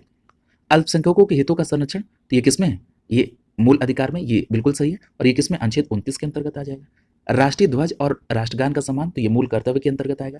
अगर अनुच्छेद पूछ लिया जाए तो अनुच्छेद 51 क में तो मौलिक कर्तव्य है, और इसके क में इस बात का उल्लेख किया गया है। क्लियर, तो ये बात आप ध्यान में रखेंगे। अगला देखिए, अगला प्रश्न पूछा जा रहा है कि एनआरआई का पूर्ण रूप क्या है। तो देखिए, एनआरआई की अगर पूर्ण रूप की बात कर लें तो यहाँ पर ध्यान रखिएगा, नॉन रेजिडेंट इंडियन। क्या नाम है, नॉन रेजिडेंट इंडियन। तो यहाँ पर आप देख रहे हैं बी विकल्प आपका आंसर हो जाए। ये बात स्पष्ट रूप से याद रखेंगे कि एनआरआई का फुल फॉर्म है नॉन रेजिडेंट इंडियन। इसका तात्पर्य है कि अनिवासी भारतीय, भारत के ऐसे नागरिक जो भारत से बाहर किसी अन्य देश में निवास करते हैं उनको कहते हैं अनिवासी भारतीय। अगला कह रहा है कि एनसीटीसी का फुल फॉर्म क्या है। तो एनसीटीसी का फुल फॉर्म है national counter terrorism centre, national counter terrorism centre. Clear, तो यहाँ पर आपका ए विकल्प आंसर हो जाएगा। क्लियर, तो ये बात ध्यान में रखेंगे। इसको हिंदी में बोलते हैं राष्ट्रीय आतंकवाद निरोधक केंद्र। याद रखिएगा, इसका गठन तत्कालीन गृह मंत्री पी चिदम्बरम के द्वारा किया गया था, और याद रखिएगा 1 मार्च 2012 को ये प्रभावी हो गया था। लेकिन पश्चिम बंगाल, गुजरात, उड़ीसा के मुख्यमंत्री ने इसका विरोध किया था। याद रखिएगा, IB, raw, joint intelligence committee और राज्यों की खुफिया एजेंसी के लिए एक नोडल संस्था के रूप में यह कार्य करेगी। अगला देखिए, पूछा जा रहा है कि निम्नलिखित में से कौन सा सहभागी लोकतंत्र का सही विशेषता नहीं है। सहभागी लोकतंत्र, तो देखिए, जब आप शक्तियों का केंद्रीकरण करेंगे तब कहां पर सहभागी लोकतंत्र होगा। सहभागी लोकतंत्र के लिए शक्तियों का विकेंद्रीकरण आवश्यक है। क्लियर, तो यहाँ पर सी विकल्प से हो जाएगा, ये विशेषता सहभागी लोकतंत्र के लिए सही नहीं है। शक्तियों का केंद्रीकरण कभी भी सहभागी लोकतंत्र नहीं लाएगा। अगला प्रश्न देखिए, पूछा जा रहा है कि किसने भारतीय संघ को सौदेबाजी का संघ कहा है। ये देखिए, मैंने आपसे कहा था स्टेटमेंट टाइप के प्रश्न आपके यहाँ बहुत पूछे जाते हैं। इसमें पूछे जा रहा है कि भारतीय संघ को सौदेबाजी का संघ, तो यहाँ पर आपका सही जवाब होगा मॉरिस जोन्स ने। किसने, मॉरिस जोन्स ने। ए विकल्प यहाँ पर आपका आंसर हो जाएगा। क्लियर, तो ये बात स्पष्ट याद रखिएगा कि मॉरिस जोन्स ने कहा सौदेबाजी का संघ। क्लियर, अगर बात कर लें सहकारी संघवाद की, तो सहकारी संघवाद किससे संबंधित है, ग्रेनविल ऑस्टिन से। अगर बात करें केंद्रीकरण की प्रवृत्ति के साथ संघ, तो ये आइबर जेनिंग्स से संबंधित है। ये स्पष्ट याद रखिएगा, ये बहुत इंपॉर्टेंट है। सौदेबाजी का संघ मॉरिस जोन्स, सहकारी संघवाद ग्रेनविल ऑस्टिन, और केंद्रीकरण की प्रवृत्ति के साथ संघ आइबर जेनिंग्स। अगला प्रश्न पूछा जा रहा है कि भारतीय राष्ट्रपति और प्रधानमंत्री किस देश के राज्य प्रमुख की प्रतिकृति है। तो देखिए, यहां पर सही जवाब क्या होगा, बिल्कुल आसान है, ब्रिटेन की तरफ। ठीक है, तो यहां पर आपका डी विकल्प आंसर हो जाएगा। देखिए, जो भारत के राष्ट्रपति और प्रधानमंत्री हैं ये इंग्लैंड की प्रतिकृति हैं, क्योंकि भारत और ब्रिटेन दोनों देशों में कैबिनेट, प्रधानमंत्री और मंत्रिपरिषद के कुछ सदस्यों से मिलकर बनी सरकार ये सामूहिक निर्णय लेने वाली संस्था है, और नाम का राज्य, ठीक है, ये क्या होते हैं, प्रमुख होते हैं राष्ट्रपति। क्लियर, अगला देखिए, अगला जो प्रश्न है ये स्टेटमेंट टाइप का प्रश्न है। यहाँ पर आपको देखना है कि कौन सा स्टेटमेंट सही है। पहला कह रहा है कि संपत्ति का अधिकार आप मूलभूत अधिकार नहीं है, यानी मौलिक अधिकार नहीं है, तो ये बात बिल्कुल सही है 44वें संविधान संशोधन के द्वारा। अगला कह रहा है कि राज्यसभा एक वित्तीय बिल को रोक सकती है। अब देखिए, पूछ रहा है कि यहाँ स्टेटमेंट कौन सा सही है। स्पष्ट रूप से याद रखिएगा कि राज्यसभा धन विधेयक को नहीं लेकिन वित्त विधेयक को रोक सकती है। क्लियर, तो ये बात बिल्कुल ध्यान रखेंगे, तो ये स्टेटमेंट सही है। अगला कह रहा है कि भारतीय संविधान की प्रस्तावना में जो 42वां संविधान संशोधन है, इसके तहत धर्मनिरपेक्ष और लोकतांत्रिक शब्द को बढ़ाया गया। देखिए, याद रखिएगा कि जो आप 42वां संविधान संशोधन है, इसके तहत 3 शब्द जोड़े गए थे। कौन कौन से शब्द जोड़े गए थे, एक समाजवादी, दूसरा धर्मनिरपेक्ष और अखंडता। लोकतांत्रिक शब्द नहीं जोड़ा गया था, अखंडता शब्द, तो ये गलत हो गया। अगला कह रहा है कि संसद के दोनों सदनों में कोई विवाद लोकसभा अध्यक्ष की व्यवस्था द्वारा सुलझाया जाता है।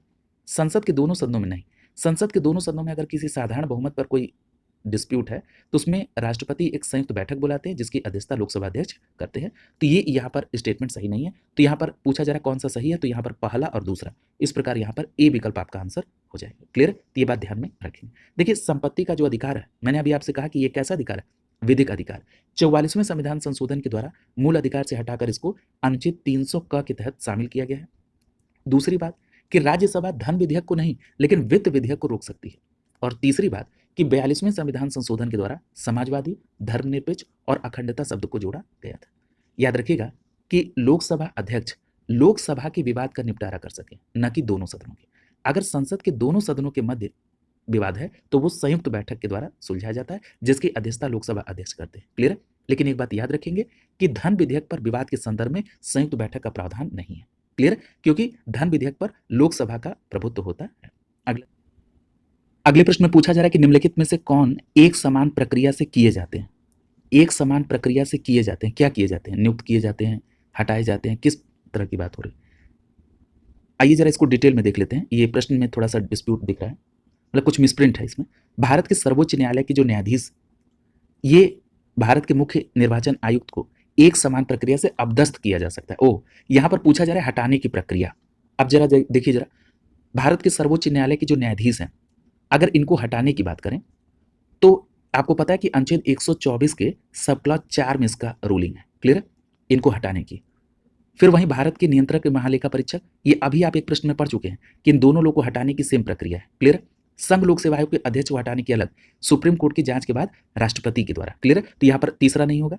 वित्त आयोग के अध्यक्ष की अगर हम बात कर लें तो ये भी अलग व्यवस्था है, और मुख्य निर्वाचन आयुक्त को हटाने की सेम प्रक्रिया है। क्लियर है? तो यहाँ पर आप देख रहे हैं पहला, दूसरा और पांचवा, यानी यहाँ पर डी विकल्प आपका आंसर हो जाएगा।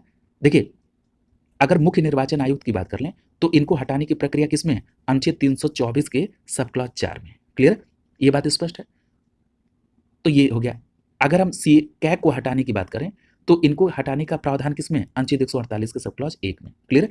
तो यहाँ पर इस प्रकार से डी विकल्प आपका आंसर होगा। सर्वोच्च न्यायालय के न्यायाधीश को, भारत के नियंत्रक एवं महालेखा परीक्षक और मुख्य निर्वाचन आयुक्त को एक ही समान पद्धति से हटाया जा सकता है। क्लियर? इस तरह का प्रश्न अभी आप पीछे कर भी चुके हैं। भारत के जो उपराष्ट्रपति हैं, ये क्या होते हैं? राज्यसभा के पदेन अध्यक्ष होते हैं। तो ये हो गया, ए को आप ले लीजिए तीसरे के साथ, ए को तीसरे, यानी भारत के उपराष्ट्रपति का संबंध राज्यसभा से। अगला करा कि भारत का नियंत्रक एवं महालेखा परीक्षक। देखिए, नियंत्रक एवं महालेखा परीक्षक का संबंध किससे हो जाएगा? लोक लेखा समिति से, यानी बी को पहले के साथ। भारत के महाधिवक्ता, तो देखिए ये उच्चतम न्यायालय से संबंधित है, सी को चौथे के साथ। और भारत में जो महान्यायवादी हैं, ये लोकसभा की बैठक में शामिल हो सकते हैं, तो यानी यहाँ पर डी को दूसरे के साथ। तो सही सुमेलित क्या हो रहा है? 3-1-4-2, 3-1-4-2 के आधार पर ए विकल्प आपका आंसर हो जाए। क्लियर? ये सभी बातें आपने अलग अलग चैप्टर में पढ़ी हैं। यानी जो भारत के उपराष्ट्रपति राज्यसभा से, भारत के नियंत्रक महालेखा परीक्षक का संबंध लोक लेखा समिति से, भारत के महाधिवक्ता उच्चतम न्यायालय और महान्यायवादी लोकसभा की बैठक में शामिल हो सकते। अगला देखिए, पूछा जा रहा है कि मौलिक कर्तव्य। देखिए, मौलिक कर्तव्य किससे जोड़ा गया है? 42वां संविधान संशोधन के तहत 51 क में, भाग 4 क में। तो देखिए यहाँ पर आप ए को तीसरे के साथ। फिर कह रहा है कि संसद मौलिक अधिकारों में संशोधन कर सकती है। क्लियर? तो ये किस केस में कहा गया था? तो ये मिनर्वा मिल्स केस में, यानी यहाँ पर आप बी को पहले के साथ ले लेंगे। मूल ढांचे का सिद्धांत, तो देखिए मूल ढांचे का सिद्धांत केशवानंद भारती बनाम केस, यानी सी को चौथे के साथ। और इंसानों के अनैतिक व्यापार पर निषेध, ये किस में है?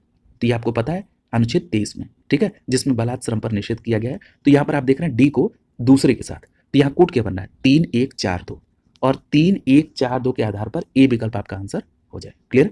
अगला देखिए, मिसलिनियस में जो प्रश्न होते हैं वो रिवीजन करा देते हैं आपको। अगला जो प्रश्न है ये कथन कारण से संबंधित प्रश्न है। पूछा जा रहा है कि भारत में लिखित संविधान है, बिल्कुल सही। अगला कह रहा है कि शक्तिशाली क्षेत्रीय दलों का विकास क्षेत्रीय आकांक्षाओं का संकेत, तो ये भी बात सही है। लेकिन आप ये देख रहे हैं कि व्याख्या यहाँ बिल्कुल नहीं हो रही है। तो यहाँ पर ए और आर इंडिविजुअल कैपेसिटी में सही है, लेकिन व्याख्या नहीं है, तो यहाँ पर बी विकल्प आपका आंसर हो जाए। क्लियर? अगला देखिए, अगला प्रश्न पूछा जा रहा है कि आनुपातिक प्रतिनिधित्व की व्यवस्था निर्वाचन क्रिया प्रणाली में सुनिश्चित करती है। तो ये क्या करता है? तो ये जो आनुपातिक प्रतिनिधित्व, ये अल्पसंख्यकों के प्रतिनिधित्व को सुनिश्चित करता है। क्लियर? तो आइए जरा ऑप्शन में देखते हैं। डी विकल्प में देखिए लिखा भी है कि अल्पसंख्यकों के प्रतिनिधित्व को। क्लियर? तो ये बात स्पष्ट रूप से आप ध्यान में रखिएगा कि निर्वाचन क्रिया प्रणाली के रूप में आनुपातिक प्रतिनिधित्व प्रणाली एक ऐसी प्रणाली है जिसमें समाज के सभी वर्गों, दलों तथा के इनके हित शामिल होते हैं, साथ ही साथ अल्पसंख्यकों को उचित प्रतिनिधित्व मिलता है। क्लियर? तो ये बात स्पष्ट हो गई। और भारत के जो राष्ट्रपति उपराष्ट्रपति का चुनाव है, ये आनुपातिक प्रतिनिधित्व के अनुसार एकल संक्रमणी मत प्रणाली के द्वारा होता है। क्लियर? अगला देखिए, अगला जो प्रश्न है ये कथन और कारण से संबंधित प्रश्न है। कथन में कहा जा रहा है कि आनुपातिक प्रतिनिधित्व की प्रणाली अल्पसंख्यकों के प्रतिनिधित्व की समस्या का कुछ हद तक समाधान कर सकती है। अभी आपने पिछले ही प्रश्न में देखा। और कारण में लिख रहा है कि आनुपातिक प्रतिनिधित्व की प्रणाली निर्जातीयता, लिंग, हितों और विचारधाराओं पर आधारित सभी प्रकार के समूहों को न्यायोचित प्रतिनिधित्व सुलभ कराती है। तो इसी आधार पर आप ये कह रहे हैं कि जो आनुपातिक प्रतिनिधित्व है ये अल्पसंख्यकों के प्रतिनिधित्व की समस्या का हल करती है। तो यहाँ पर आप देख रहे हैं कि दोनों बातें सही और सही व्याख्या भी है, तो ए विकल्प आपका आंसर हो जाएगा। क्लियर? तो ये बात स्पष्ट रूप से ध्यान में आपको रखना है। अगला देखिए, पूछा जा रहा है कि संविधानेतर अधिकार का क्या अर्थ है? तो देखिए, अभी मैंने आपसे पिछले प्रश्न में एक्सप्लेन भी किया था कि वह शक्ति जो संविधान सम्मत नहीं है, यानी कहने का मतलब यह है कि उसमें शामिल नहीं है। ठीक है, यानी संविधान के किसी अनुच्छेद में नहीं है। तो यहाँ पर आपका सी विकल्प आंसर हो जाएगा। क्लियर? तो ये बात स्पष्ट रूप से आपको ध्यान में रखना है कि वह शक्ति जो संविधान संबंधी, अर्थात वह अधिकार जो संविधान द्वारा प्रदत्त नहीं है, संविधानेतर अधिकारों की श्रेणी में आता है, यानी जिसका किसी अनुच्छेद में उल्लेख न हो, बाहर दूसरी प्रक्रिया के द्वारा वो अधिकार प्रदान किया है। अगला देखिए, जैसे सूचना का अधिकार, तो सूचना का अधिकार संविधान के किसी अनुच्छेद में नहीं है, लेकिन अधिनियम के द्वारा सूचना का अधिकार अधिनियम 2005 के तहत वो अधिकार आपको प्राप्त है। ठीक है, तो इसी तरह से इसी अधिकार की बात हो रही है, संविधानेतर अधिकार। और जो संविधान के विधि संबंध उसको कहते हैं असंवैधानिक। क्लियर है, वो अर्थ होता है असंवैधानिक का मतलब ये कार्य ठीक नहीं है, ये संविधान के मूल भावना के अनुरूप नहीं है। क्लियर है, तो ये दोनों अंतर आप स्पष्ट ध्यान में रखेंगे। अगला करें कि असंगठित श्रमिक सामाजिक सुरक्षा अधिनियम, ये कब पारित हुआ था? असंगठित श्रमिक सामाजिक सुरक्षा अधिनियम, तो ये 2008 में। ठीक है, तो यहाँ पर सी विकल्प आपका आंसर हो जाएगा। ये बात स्पष्ट रूप से आपको ध्यान में रखना है कि असंगठित क्षेत्र के कामगारों की सुरक्षा उपलब्ध कराने के लिए असंगठित श्रमिक सामाजिक सुरक्षा अधिनियम 2008 में संसद से पारित हुआ और 30 दिसंबर 2008 को इसको स्वीकृति प्रदान की गई। क्लियर? अगला देखिए, पूछा जा रहा है कि बंधुआ मजदूर उन्मूलन अधिनियम, तो देखिए बंधुआ मजदूर उन्मूलन अधिनियम का संबंध 1975 से है। क्लियर? तो ये बात स्पष्ट रूप से आपको ध्यान में रखनी होगी। बी विकल्प आपका आंसर हो जाएगा। ये बात स्पष्ट ध्यान में आप रखिएगा। देखिए, जो बंधुआ मजदूर उन्मूलन अधिनियम है, इसको ये तो आया 1976 में पास हुआ, लेकिन इसे 25 अक्टूबर 1975 से ही इसको लागू कर दिया गया था। ये अधिनियम के तहत आया 1976 में। क्लियर? अगला देखिए, अगला प्रश्न पूछा जा रहा है कि भारतीय राज्य व्यवस्था में निम्नलिखित में से सर्वोच्च कौन है? तो यहाँ पर संविधान सर्वोच्च है, तो यानी यहाँ पर बी विकल्प आपका आंसर हो जाएगा, क्योंकि भारतीय राज्य व्यवस्था में सर्वोच्च संविधान है, क्योंकि संविधान देश का सर्वोच्च मौलिक कानून है और शासन के सभी अंग संविधान से ही शक्ति प्राप्त करते हैं। अगला प्रश्न पूछ रहा है कि द आइडिया ऑफ जस्टिस पुस्तक के लेखक कौन है? तो स्पष्ट याद रखेंगे, द आइडिया ऑफ जस्टिस के लेखक है अमर्त्य सेन। यहाँ पर डी विकल्प आपका आंसर हो जाएगा। याद रखिएगा, द आइडिया ऑफ जस्टिस के लेखक कौन है? Amartya Sen. Clear? The idea of justice, ये बात तो क्लियर हो गई कि अमर्त्य सेन है। याद रखिएगा, 1998 में अर्थशास्त्र का नोबेल पुरस्कार और 1999 में भारत रत्न पुरस्कार से ये सम्मानित है। कौन? अमर्त्य सेन। और इनकी पुस्तक का नाम है, क्या नाम है? The idea of justice. Clear? अगला देखिए, अगले प्रश्न में पूछ रहा है कि the political philosophy of Mahatma Gandhi, इसके लेखक कौन है? तो याद रखिएगा, जी एन धवन। स्पष्ट याद रखिएगा, जी एन धवन साहब the political philosophy of Mahatma Gandhi से संबंधित है। तो यहाँ पर आपका सी विकल्प आंसर हो जाए। ये बात स्पष्ट याद रखेंगे, the political philosophy of Mahatma Gandhi, इसके लेखक कौन है? गोपीनाथ धवन। इन्हीं का शॉर्ट फॉर्म होता है जी एन धवन। पूरा नाम क्या है? गोपीनाथ धवन। क्लियर? ये बात स्पष्ट रूप से ध्यान में रखिएगा। अगला प्रश्न देखिए, अगला प्रश्न आपसे पूछा जा रहा है कि द नेहरूज मोतीलाल एंड जवाहरलाल पुस्तक के लेखक कौन है? तो याद रखिएगा, बी आर नंदा। ठीक है, याद रखेंगे, द नेहरूज मोतीलाल एंड जवाहरलाल, ये लेखक कौन है इसके? तो याद रखेंगे, बी आर नंदा। बी विकल्प आपका आंसर हो जाए। अगला देखिए, अगला प्रश्न पूछा जा रहा है कि सोशलिज्म एंड नेशनल रिवॉल्यूशन, इस पुस्तक के लेखक कौन है? तो सोशलिज्म एंड नेशनल रिवॉल्यूशन के लेखक है नरेंद्र देव। कौन है? नरेंद्र देव। सी विकल्प आपका आंसर हो जाए। ये बात भी स्पष्ट याद में रखेंगे। अगला करा कि किस वर्ष में खाद्य मिलावट निवारण अधिनियम पहली बार लागू हुआ? तो याद रखेंगे, खाद्य मिलावट निवारण अधिनियम पहली बार कब? 1954 में लागू हुआ। तो यहाँ पर बी विकल्प आपका आंसर हो जाएगा। कब लागू हुआ? 1954 में लागू हुआ, prevention of food adulteration act. Clear? तो ये बात ध्यान में रखेंगे, यानी खाद्य मिलावट निवारण अधिनियम। अगला देखिए, अगला प्रश्न पूछा जा रहा है कि निम्नलिखित राज्यों में से किसमें 1967 से 1971 के मध्य अधिकतम गठबंधन की सरकार बनने का रिकॉर्ड है? तो ये कहां पर? बिहार में। याद रखेंगे, सी विकल्प सही हो जाएगा, और ये अभी भी चल रही है। ठीक है, तो ये 1967 से 71 में 9 बार गठबंधन की सरकार बनी।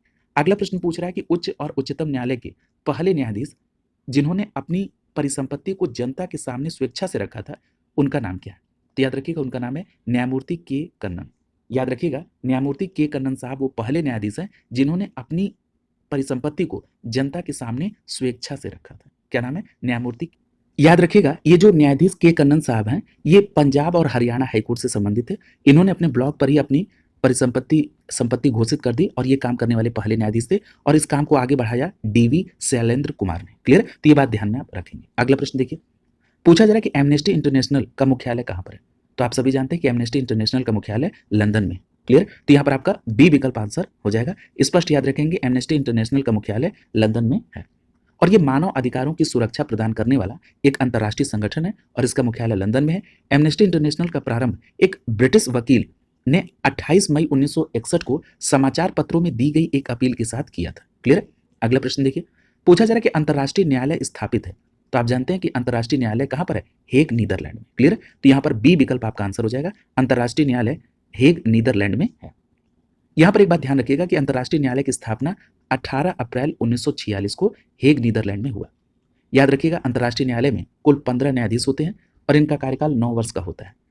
इसमें भारत के संदर्भ में अगर बात कर लें तो भारत के डॉक्टर नगेंद्र सिंह और आर.एस. पाठक ये अंतर्राष्ट्रीय न्यायालय में न्यायाधीश रह चुके हैं।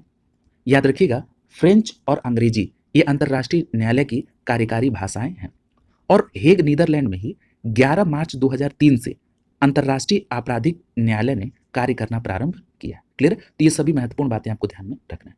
अगला प्रश्न पूछा जा रहा है कि अंतर्राष्ट्रीय न्यायालय में न्यायाधीशों का कार्य अवधि क्या है? तो यहाँ पर सही जवाब क्या होगा? विकल्प डी सही हो जाएगा, 9 वर्ष। क्लियर? तो यहाँ पर डी विकल्प आपका आंसर होगा। अगला करा है कि निम्नलिखित में से कौन सा आधिकारिक दस्तावेज भारत से संबंधित है? क्लियर? तो देखिए, भारत से संबंधित पूछा जा रहा है, यहाँ पर सही जवाब क्या होगा? बी विकल्प से हो जाएगा, श्वेत पत्र। क्लियर? कई बार आपने ये देखा होगा कि मांग की जाती है कि इस संदर्भ में श्वेत पत्र जारी किया जाए। क्लियर? तो यहाँ पर बी विकल्प सही हो जाएगा कि श्वेत पत्र जो है ये भारत से संबंधित है। भारत की सरकारी रिपोर्ट तथ्यों सहित श्वेत पत्र में प्रकाशित की जाती है। और अगर आपको याद हो, आपका इंटरेस्ट हो कि आप लोकसभा और राज्यसभा की कार्यवाही देखते हो कभी भी समय जब मिलता हो तो अगर आपको याद हो तो चंद्रशेखर जी के लड़के हैं बलिया से, उन्होंने राज्यसभा में एक अनुरोध किया है वित्त मंत्री से कि जब चंद्रशेखर जी प्रधानमंत्री थे तो उस समय जो सोना गिरवी रखा गया था वो किन परिस्थितियों में रखा गया था, इस बात को लेकर सरकार श्वेत पत्र जारी करे। क्लियर है? व्हाइट पेपर इशू करे। तो देखिए, वहां पर भी ये शब्द प्रयोग हुआ था। तो इस तरह से आप इस चर्चाओं में इस बात को देखते होंगे। यहाँ पर विभिन्न देशों में जो बुक जारी की जाती है जरा उनको भी देख लीजिए। जैसे ऑरेंज बुक की बात करें तो ऑरेंज बुक नीदरलैंड सरकार की रिपोर्ट प्रकाशन होती है। येलो बुक की बात करें तो ये फ्रांसीसी सरकार की रिपोर्ट प्रकाशन से संबंधित है। ब्लू बुक की बात करें तो ये ब्रिटिश सरकार की रिपोर्ट प्रकाशन से संबंधित है। ग्रे बुक की बात करें तो ग्रे बुक बेल्जियम और जापान सरकार की रिपोर्ट से संबंधित है। ग्रीन बुक की बात करें तो ये इटली और ईरान की सरकार की रिपोर्ट से, और ज्वाइंट पेपर से बात करें तो दो सरकारों का जब संयुक्त दस्तावेज होता है तो उसको कहते हैं ज्वाइंट पेपर। क्लियर? तो ये बात आप जरूर याद रखेंगे, ये बहुत महत्वपूर्ण है। अगला देखिए, पूछा जा रहा है कि निम्नलिखित में से कौन सा भारत के क्षेत्रवाद के उदय का कारण है? तो देखिए, क्षेत्रवाद के उदय का कारण क्या है? असंतुलित विकास, फिर यहाँ पर सांस्कृतिक पहचान को खोने का भय और राजनीतिक वर्चस्व। ये तीनों कारण क्षेत्रवाद को उदय करते हैं। तो यहाँ पर आपका डी विकल्प आंसर हो जाएगा। क्लियर? तो ये बात ध्यान में रखेंगे। देखिए, यहाँ पर कुछ कारण दिए गए हैं जिसके कारण क्षेत्रवाद का उदय होता है। देखिए, इसमें आर्थिक शोषण, असंतुलित विकास, राजनीतिक प्रभुत्व, सांस्कृतिक अस्तित्व का खतरा और राजनीतिज्ञों के व्यक्तिगत हित, ये सभी कारण हैं।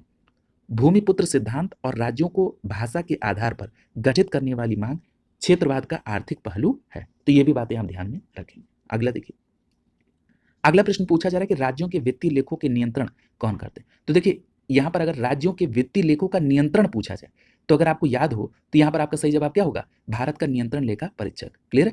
तो ये उस समय मैंने आपको हिंट भी किया था। तो यहाँ पर आपका डी विकल्प से जाएगा, उपरोक्त में से कोई नहीं। क्लियर? तो ये बात स्पष्ट रूप से ध्यान में रखेंगे। बहुत महत्वपूर्ण तथ्य है कि राज्यों के वित्तीय लेखों का पर राज्यपाल, मुख्यमंत्री या प्रमुख सचिव में से इनका किसी का भी नियंत्रण नहीं होता है। भारत के जो नियंत्रक महालेखा परीक्षक है ये संघ के साथ साथ राज्यों के भी वित्तीय लेखों का नियंत्रण रखते हैं। क्लियर? अगला प्रश्न पूछा जा रहा है कि निम्नलिखित में से कौन सा विषय धन विधेयक के उपबंध में सम्मिलित नहीं है? देखिए, इस पर भी पूर्व में चर्चा हो चुकी है। जब मैंने अनुच्छेद 110 के तहत धन विधेयक की परिभाषा पर आपसे चर्चा की थी तो उस समय भी इसको मैंने आपको डिटेल में बताया था। इसमें पहला लिख रहा है कर से संबंधित उपबंध, तो ये बिल्कुल सही है। यानी किसी कर का अधिरोपण, उत्सादन, परिहार और परिवर्तन, ये सभी जो है धन विधेयक। इसके बाद उधार यानी ऋण लेने संबंधित उपबंध, तो ये भी सही है। संचित निधि या आकस्मिकता की अभिरक्षा से संबंधित उपबंध, ये भी सही है। अगला करा कि जुर्माने या अर्थदंड से संबंधित उपबंध, ये बिल्कुल धन विधेयक के अंतर्गत नहीं है। और एक बात और मैं यहीं पर स्पष्ट कर दूं आपसे कि जो अनुच्छेद 110 का सब क्लॉज 2 है ये स्पष्ट रूप से कहता है कि जुर्माने या फीस या स्थानीय प्रयोजन के लिए करों का जो विनिमय है ये धन विधेयक नहीं समझा जाएगा। ये किसमें है? अनुच्छेद 110 के सब क्लॉज 2 में। क्लियर? तो उसी आधार पर यहाँ पर डी विकल्प से हो जाएगा कि ये धन विधेयक में सम्मिलित नहीं है। क्लियर? डी विकल्प आपका आंसर हो जाएगा। तो ये बात स्पष्ट रूप से आपको ध्यान में रखना है। क्लियर? यानी धन विधेयक के अंतर्गत किसी कर का आरोपण, उत्सादन, परिहार या विनिमय करने संबंधित, भारत सरकार द्वारा धन उधार लेने को विनियमित करना या प्रतिभूत करना, ये सभी धन विधेयक में है। क्लियर? धन विधेयक के अंतर्गत ही भारत के संचित निधि या आकस्मिक निधि भी आते हैं। क्लियर? तो ये सभी बातें आप ध्यान में रखेंगे और ये भी ध्यान रखेंगे कि अनुच्छेद 110 के सब क्लॉज 2 में कहा गया कि जुर्माना या फीस या स्थानीय प्रयोजन के लिए जो करों का विनिमय है ये धन विधेयक के अंतर्गत शामिल नहीं होगा। अगला प्रश्न पूछा जा रहा है कि लिखित संविधान की अवधारणा सर्वप्रथम कहां पर उत्पन्न हुई। तो देखिए लिखित संविधान की अवधारणा की बात करें तो ये सर्वप्रथम अमेरिका में, यानी यहां पर बी विकल्प आपका आंसर हो जाएगा। क्लियर, तो ये बात स्पष्ट रूप से ध्यान में रखेंगे कि लिखित संविधान की जो अवधारणा है इसका विकास सर्वप्रथम अमेरिका में हुआ। क्लियर, अगला देखिए, अगला प्रश्न पूछ रहा है कि कठोर संविधान वो है जिसमें संशोधन। तो देखिए कठोर संविधान का मतलब ये है कि जिसमें संशोधन विशेष प्रक्रिया के द्वारा होता है। क्लियर, तो यहाँ पर आपका बी विकल्प सही हो जाएगा। ये बात स्पष्ट रूप से आपको ध्यान में रखना है कि कठोर संविधान वो है जिसमें संशोधन के लिए एक विशेष प्रक्रिया अपनाई जाती है। बी विकल्प आपका आंसर होगा। और अगर इसका उदाहरण देखना है तो ये उदाहरण आपको अमेरिका के संविधान में देखने को मिलेगा। क्लियर, अगला देखिए, पूछा जा रहा है कि संयुक्त राष्ट्र संघ की स्थापना हुई थी। तो देखिए आप सभी जानते हैं कि जो संयुक्त राष्ट्र संघ की स्थापना हुई थी वो कब हुई थी? 24 अक्टूबर 1945 को। यहाँ पर आपका बी विकल्प आंसर हो जाएगा। क्लियर, 24 अक्टूबर 1945 को संयुक्त राष्ट्र संघ की स्थापना हुई थी। याद रखिएगा 26 जून 1945 को संपन्न सैन फ्रांसिस्को सम्मेलन में विश्व के 50 देशों द्वारा संयुक्त राष्ट्र चार्टर पर हस्ताक्षर किया गया। क्लियर, और वर्तमान में महासचिव एंटोनियो गुटेरेस हैं। अगला देखिए, अगला प्रश्न पूछा जा रहा है कि निम्नलिखित में से कौन सा युग्म सही सुमेलित नहीं है। इसमें सबसे पहला लिख रहा है कि कानून के समक्ष समानता। जब हम कानून के समक्ष समानता कहते हैं इसका मतलब नागरिकों को और गैर नागरिकों को दोनों को यह प्राप्त है कि वो कानून के समक्ष समता का अधिकार। अगला कह रहा है कि राज्य के नाम में परिवर्तन। अगर राज्य के नाम में परिवर्तन करना है तो ये लिख रहा है कि राज्य विधानसभा की शक्ति। गलत है। याद रखिएगा ये बात मैंने आपको पूर्व में बिल्कुल स्पष्ट बताई है कि इसका प्रावधान कहां पर है? अनुच्छेद 3 में। और ये शक्ति किसके पास है? संसद के पास। तो यहां पर बी विकल्प आपका आंसर हो जाएगा। ये सही सुमेलित नहीं है। नए राज्यों का निर्माण, संसद की शक्ति, बिल्कुल सही है। सरकारी नौकरी में अवसर की समानता केवल भारतीय नागरिकों को प्राप्त है। और ये किस अनुच्छेद में है सरकारी नौकरी में अवसर की समानता? तो अगर आपको याद हो अनुच्छेद 16, मैंने आपसे कहा था लोक नियोजन में अवसर की समानता। क्लियर, बस चीजों को इसी तरह से आपको ध्यान में रखना है। बी विकल्प आपका आंसर हो जाएगा। क्लियर, तो ये बात स्पष्ट हो गई कि अनुच्छेद 3 में राज्यों के नाम के संदर्भ में प्रावधान है और इसमें संसद को यह पावर है कि संसद विधि द्वारा किसी राज्य में से उसका राज्य क्षेत्र अलग करके दो या दो से अधिक राज्यों को या राज्यों के भाग को मिलाकर या किसी राज्य क्षेत्र को किसी राज्य के भाग के साथ मिलाकर नए राज्य का निर्माण कर सकती है, किसी राज्य का क्षेत्र बढ़ा सकती है, किसी राज्य का क्षेत्र घटा सकती है, या किसी राज्य की सीमाओं में परिवर्तन कर सकती है, या किसी राज्य के नाम में परिवर्तन कर सकती है। ये पावर किसको है? भारतीय संसद को। और किसके तहत? अनुच्छेद 3 के तहत। अगला प्रश्न पूछा जा रहा है कि भारतीय संविधान कैसा है। तो ध्यान रखिएगा कि भारतीय संविधान न तो कठोर है और न ही लचीला है। क्लियर, तो यहां पर आपका सी विकल्प सही हो जाएगा कि भारतीय संविधान न तो कठोर है और न ही लचीला है। कहने का मतलब यह है कि भारतीय संविधान निर्माताओं ने संविधान को गहन अध्ययन के बाद बनाया और भारतीय संविधान में दोनों गुण समाहित हैं। ठीक है, इसीलिए संविधान में संशोधन साधारण बहुमत और विशेष बहुमत दोनों के द्वारा किया जाता है। अगला प्रश्न देखिए, पूछा जा रहा है कौन सा कथन गलत है। सबसे पहले लिख रहा है कि भारतीय संसद एक संप्रभु संस्था है। देखिए एक बात ध्यान रखिएगा कि भारतीय संसद संप्रभु संस्था नहीं, भारत में संसद को प्राधिकार संविधान से प्राप्त है। तो संसद संविधान द्वारा सीमित है। क्लियर, तो इसलिए आप ये नहीं कह देंगे कि संसद संप्रभु संस्था है। क्लियर, मैंने आपसे पूर्व में भी कहा है कि भारतीय संविधान में लिमिटेशन लगाई गई है, किसी को भी अनलिमिटेड पावर नहीं है। क्लियर, तो यहां पर इस पहला स्टेटमेंट ही आपका गलत हो जाएगा। अगला कह रहा है कि राष्ट्रपति का निर्वाचन एक निर्वाचक मंडल से होता है। बिल्कुल सही है। अगला कह रहा है कि संविधान में जो भाग 4 है ये राज्य के नीति निर्देशक सिद्धांत से संबंधित है। बिल्कुल सही है। अगला कह रहा है कि स्वतंत्रता का अधिकार अनुच्छेद 19 में है। ये भी सही है। तो इस प्रकार यहाँ पर ए विकल्प आपका आंसर हो जाएगा। ये स्टेटमेंट सही नहीं है। क्लियर है। अगला कह रहा है कि निम्नलिखित में से कौन भारत में संप्रभु है। अगर आप ये कहते हैं कि भारतीय संसद संप्रभु नहीं है तो कौन? तो याद रखिएगा संप्रभु भारत के लोग हैं। क्लियर है, क्योंकि भारत के लोग ही इस लोकतंत्र में व्यवस्था स्टैब्लिश करते हैं। भारत के लोकतंत्र में लोगों के द्वारा जो स्टैब्लिश तंत्र है जिसमें संसद में संसद सदस्य जाते हैं जो कि कानून बनाते हैं, ये सभी व्यवस्थाएं अगर आधारभूत देखा जाए तो हम भारत के लोग हैं। यही कारण है कि प्रस्तावना भी शुरू होती है हम भारत के लोग से। तो याद रखेंगे भारत में संप्रभु हम भारत के लोग हैं। यहाँ पर आपका डी विकल्प आंसर हो जाएगा। क्लियर, तो ये बात स्पष्ट रूप से ध्यान में रखेंगे। और एक बात और याद रखिएगा कि डॉक्टर बी आर अम्बेडकर साहब ने कहा कि इस संविधान का आधार जनता है और इसमें निहित प्राधिकार और प्रभुसत्ता जनता से प्राप्त हुई है। क्लियर है, और संविधान में जैसा मैंने अभी आपसे कहा कि उसकी स्टार्टिंग ही होती है कि हम भारत के लोग। इसका मतलब है कि संविधान को निर्मित और स्वीकृत भारतीय जनता ने किया। अगला देखिए, अगले प्रश्न में आपको सूची को सुमेलित करना है। सबसे पहला लिखा है कि नए राज्यों का गठन। तो देखिए नए राज्यों का गठन किसमें है? तो आपको पता है कि अनुच्छेद 3 के तहत। अनुच्छेद 3, तो यहाँ पर देख रहे हैं ए जो है दूसरे के साथ सुमेलित हो जाएगा। नागरिकता की बात करें तो आपको पता है कि नागरिकता किसमें है? भाग 2 में। क्लियर, नागरिकता किसमें, भाग 2 में, तो बी को पहले के साथ। मौलिक अधिकार किसमें, भाग 3 में, यानी सी को चौथे के साथ। और प्रशासनिक अधिकरण पिछली क्लास में चर्चा हुई है, पहले भाग बताइए, भाग 14 क में, और अनुच्छेद कौन सा है, अनुच्छेद 323 का क। ठीक है, तो यहां पर आप डी को तीसरे के साथ, तो कूट क्या बन रहा है, 2 1 4 3, और 2 1 4 3 के आधार पर ए विकल्प आपका आंसर हो जाएगा। क्लियर है? अगला प्रश्न देखिए, तो नए राज्यों का गठन अनुच्छेद 3 में, नागरिकता भाग 2 में, मौलिक अधिकार भाग 3 में, और प्रशासनिक जो अधिकरण है भाग 14 क के अंतर्गत अनुच्छेद 323 के ए में। अगला प्रश्न पूछा जा रहा है कि निम्नलिखित में भारतीय संविधान के किस अनुच्छेद का उपयोग अभी तक नहीं किया गया। तो आपको पता है कि अनुच्छेद 360 के तहत वित्तीय आपातकाल की व्यवस्था है, और अभी तक भारत में एक भी बार वित्तीय आपात नहीं लगा है, तो यहां पर डी विकल्प से हो जाएगा, अभी तक अनुच्छेद 360 का प्रयोग नहीं किया गया है। क्लियर है? जो विकल्प में अन्य अनुच्छेद हैं, जैसे अनुच्छेद 60, ये क्या है, ये राष्ट्रपति का शपथ और प्रतिज्ञान है। अनुच्छेद 352 की बात करें तो ये राष्ट्रपति राष्ट्रीय आपात की उद्घोषणा है। क्लियर? ये अब तक 3 बार हो चुकी है। और अनुच्छेद 356 की बात करें तो ये संवैधानिक तंत्र विफल होने पर राज्य में लगाया जाता है अनुच्छेद 356, जिसको आप कहते हैं कि राष्ट्रपति शासन, ये कई बार लग चुका है। अगला देखिए, अगला जो प्रश्न है ये कथन और कारण से संबंधित प्रश्न। इसमें जो कथन है वो कह रहा है कि आरक्षण ने अपना संवैधानिक उद्देश्य खो दिया है। ये बात बिल्कुल सही है, यानी जिस उद्देश्य के साथ ये बात कही गई वो बढ़ती चली जा रही, लेकिन धरातल पर वो परिवर्तन नहीं दिख रहा है। अगला कह रहा है कि संविधान सभी वर्गों द्वारा आरक्षण की मांग तथा सभी को आरक्षण प्रदान किया जा रहा है, ये गलत है। तो यहाँ पर ए सही है और आर गलत है, तो ए सही आर गलत का मतलब सी विकल्प आपका आंसर हो जाए। क्लियर है? तो ये बात ध्यान में रखेंगे। अगला देखिए, अगला प्रश्न पूछा जा रहा है कि निम्नलिखित में कौन अनन्य रूप से प्रशासकीय तंत्र से संबंधित थी। अनन्य रूप से प्रशासनिक तंत्र, तो यहाँ याद रखिएगा पॉल एपिलबी रिपोर्ट। अब सबसे पहली बात है कि पॉल एपिलबी रिपोर्ट क्या कहती है, याद रखिएगा ये 1953 से संबंधित है, और ये प्रशासनिक तंत्र में सुधारों की सिफारिशों के लिए विकसित की गई थी। क्लियर? तो यहाँ पर आपका ए विकल्प आंसर हो जाएगा। ये बात स्पष्ट रूप से ध्यान में रखेंगे, पॉल एपिलबी कमेटी ये 1953 में प्रशासनिक तंत्र में सुधार की सिफारिश के लिए स्टैब्लिश की गई थी। अगला देखिए, अगला प्रश्न पूछा जा रहा है कि निम्नलिखित में से कौन सुमेलित नहीं है। लोकतांत्रिक विकेंद्रीकरण, बलवंत राय मेहता, ये बिल्कुल सही है, इन्होंने त्रिस्तरीय पंचायती राज व्यवस्था दी थी।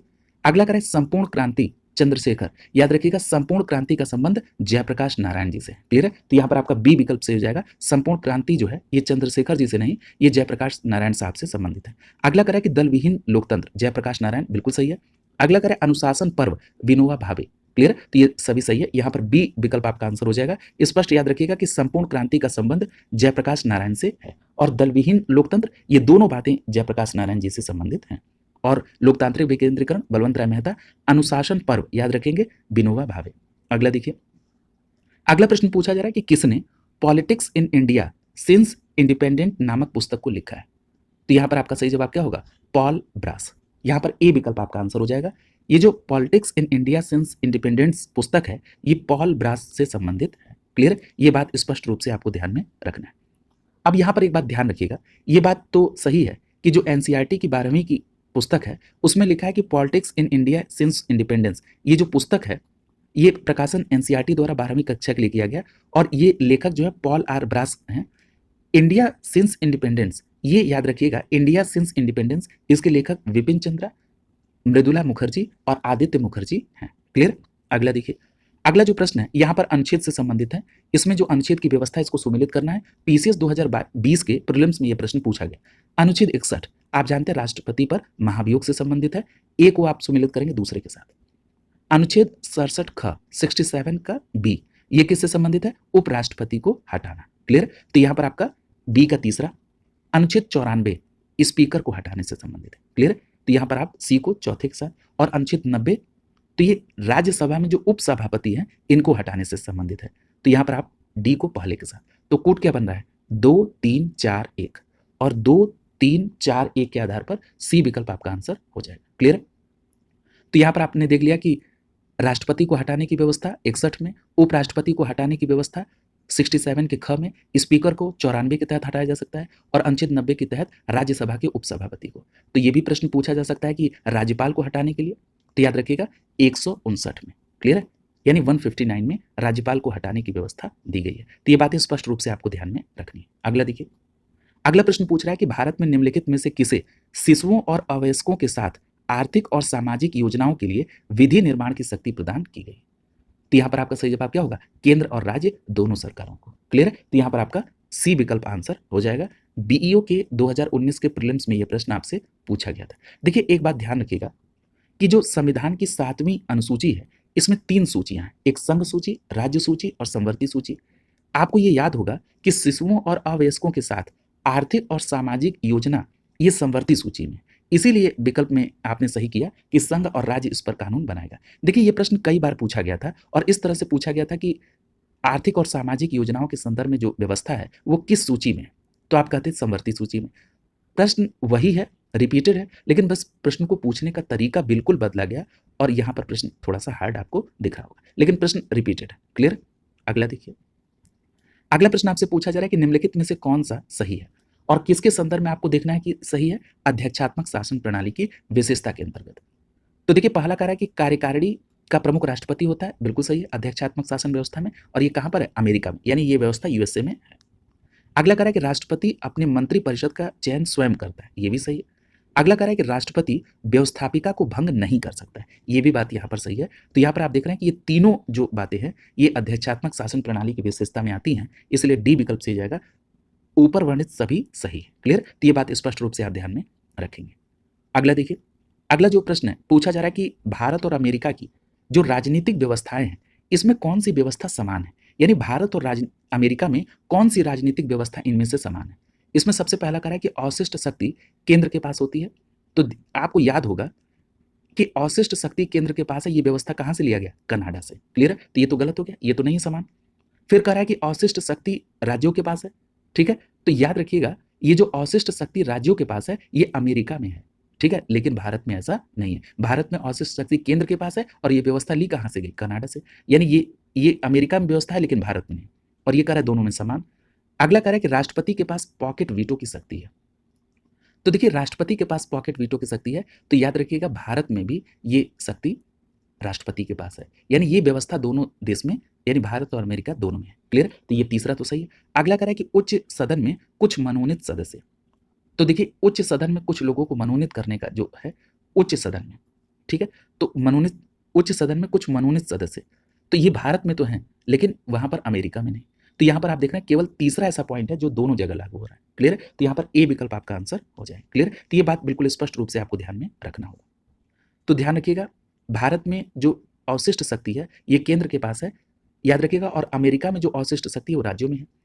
दूसरी बात कि भारत में उच्च सदन में कुछ सदस्य राष्ट्रपति द्वारा मनोनीत होते हैं लेकिन अमेरिका में ऐसा नहीं है।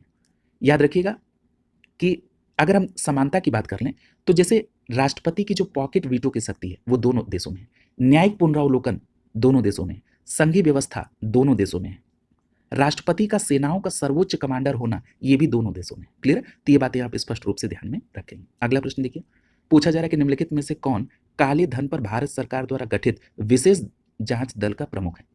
तो देखिए जो काले धन पर भारत सरकार के द्वारा जांच के लिए कमेटी बनी थी वो बनी थी न्यायमूर्ति एम.वी. शाह की अध्यक्षता में, ठीक है, तो यहाँ पर आपका विकल्प बी सही हो जाएगा।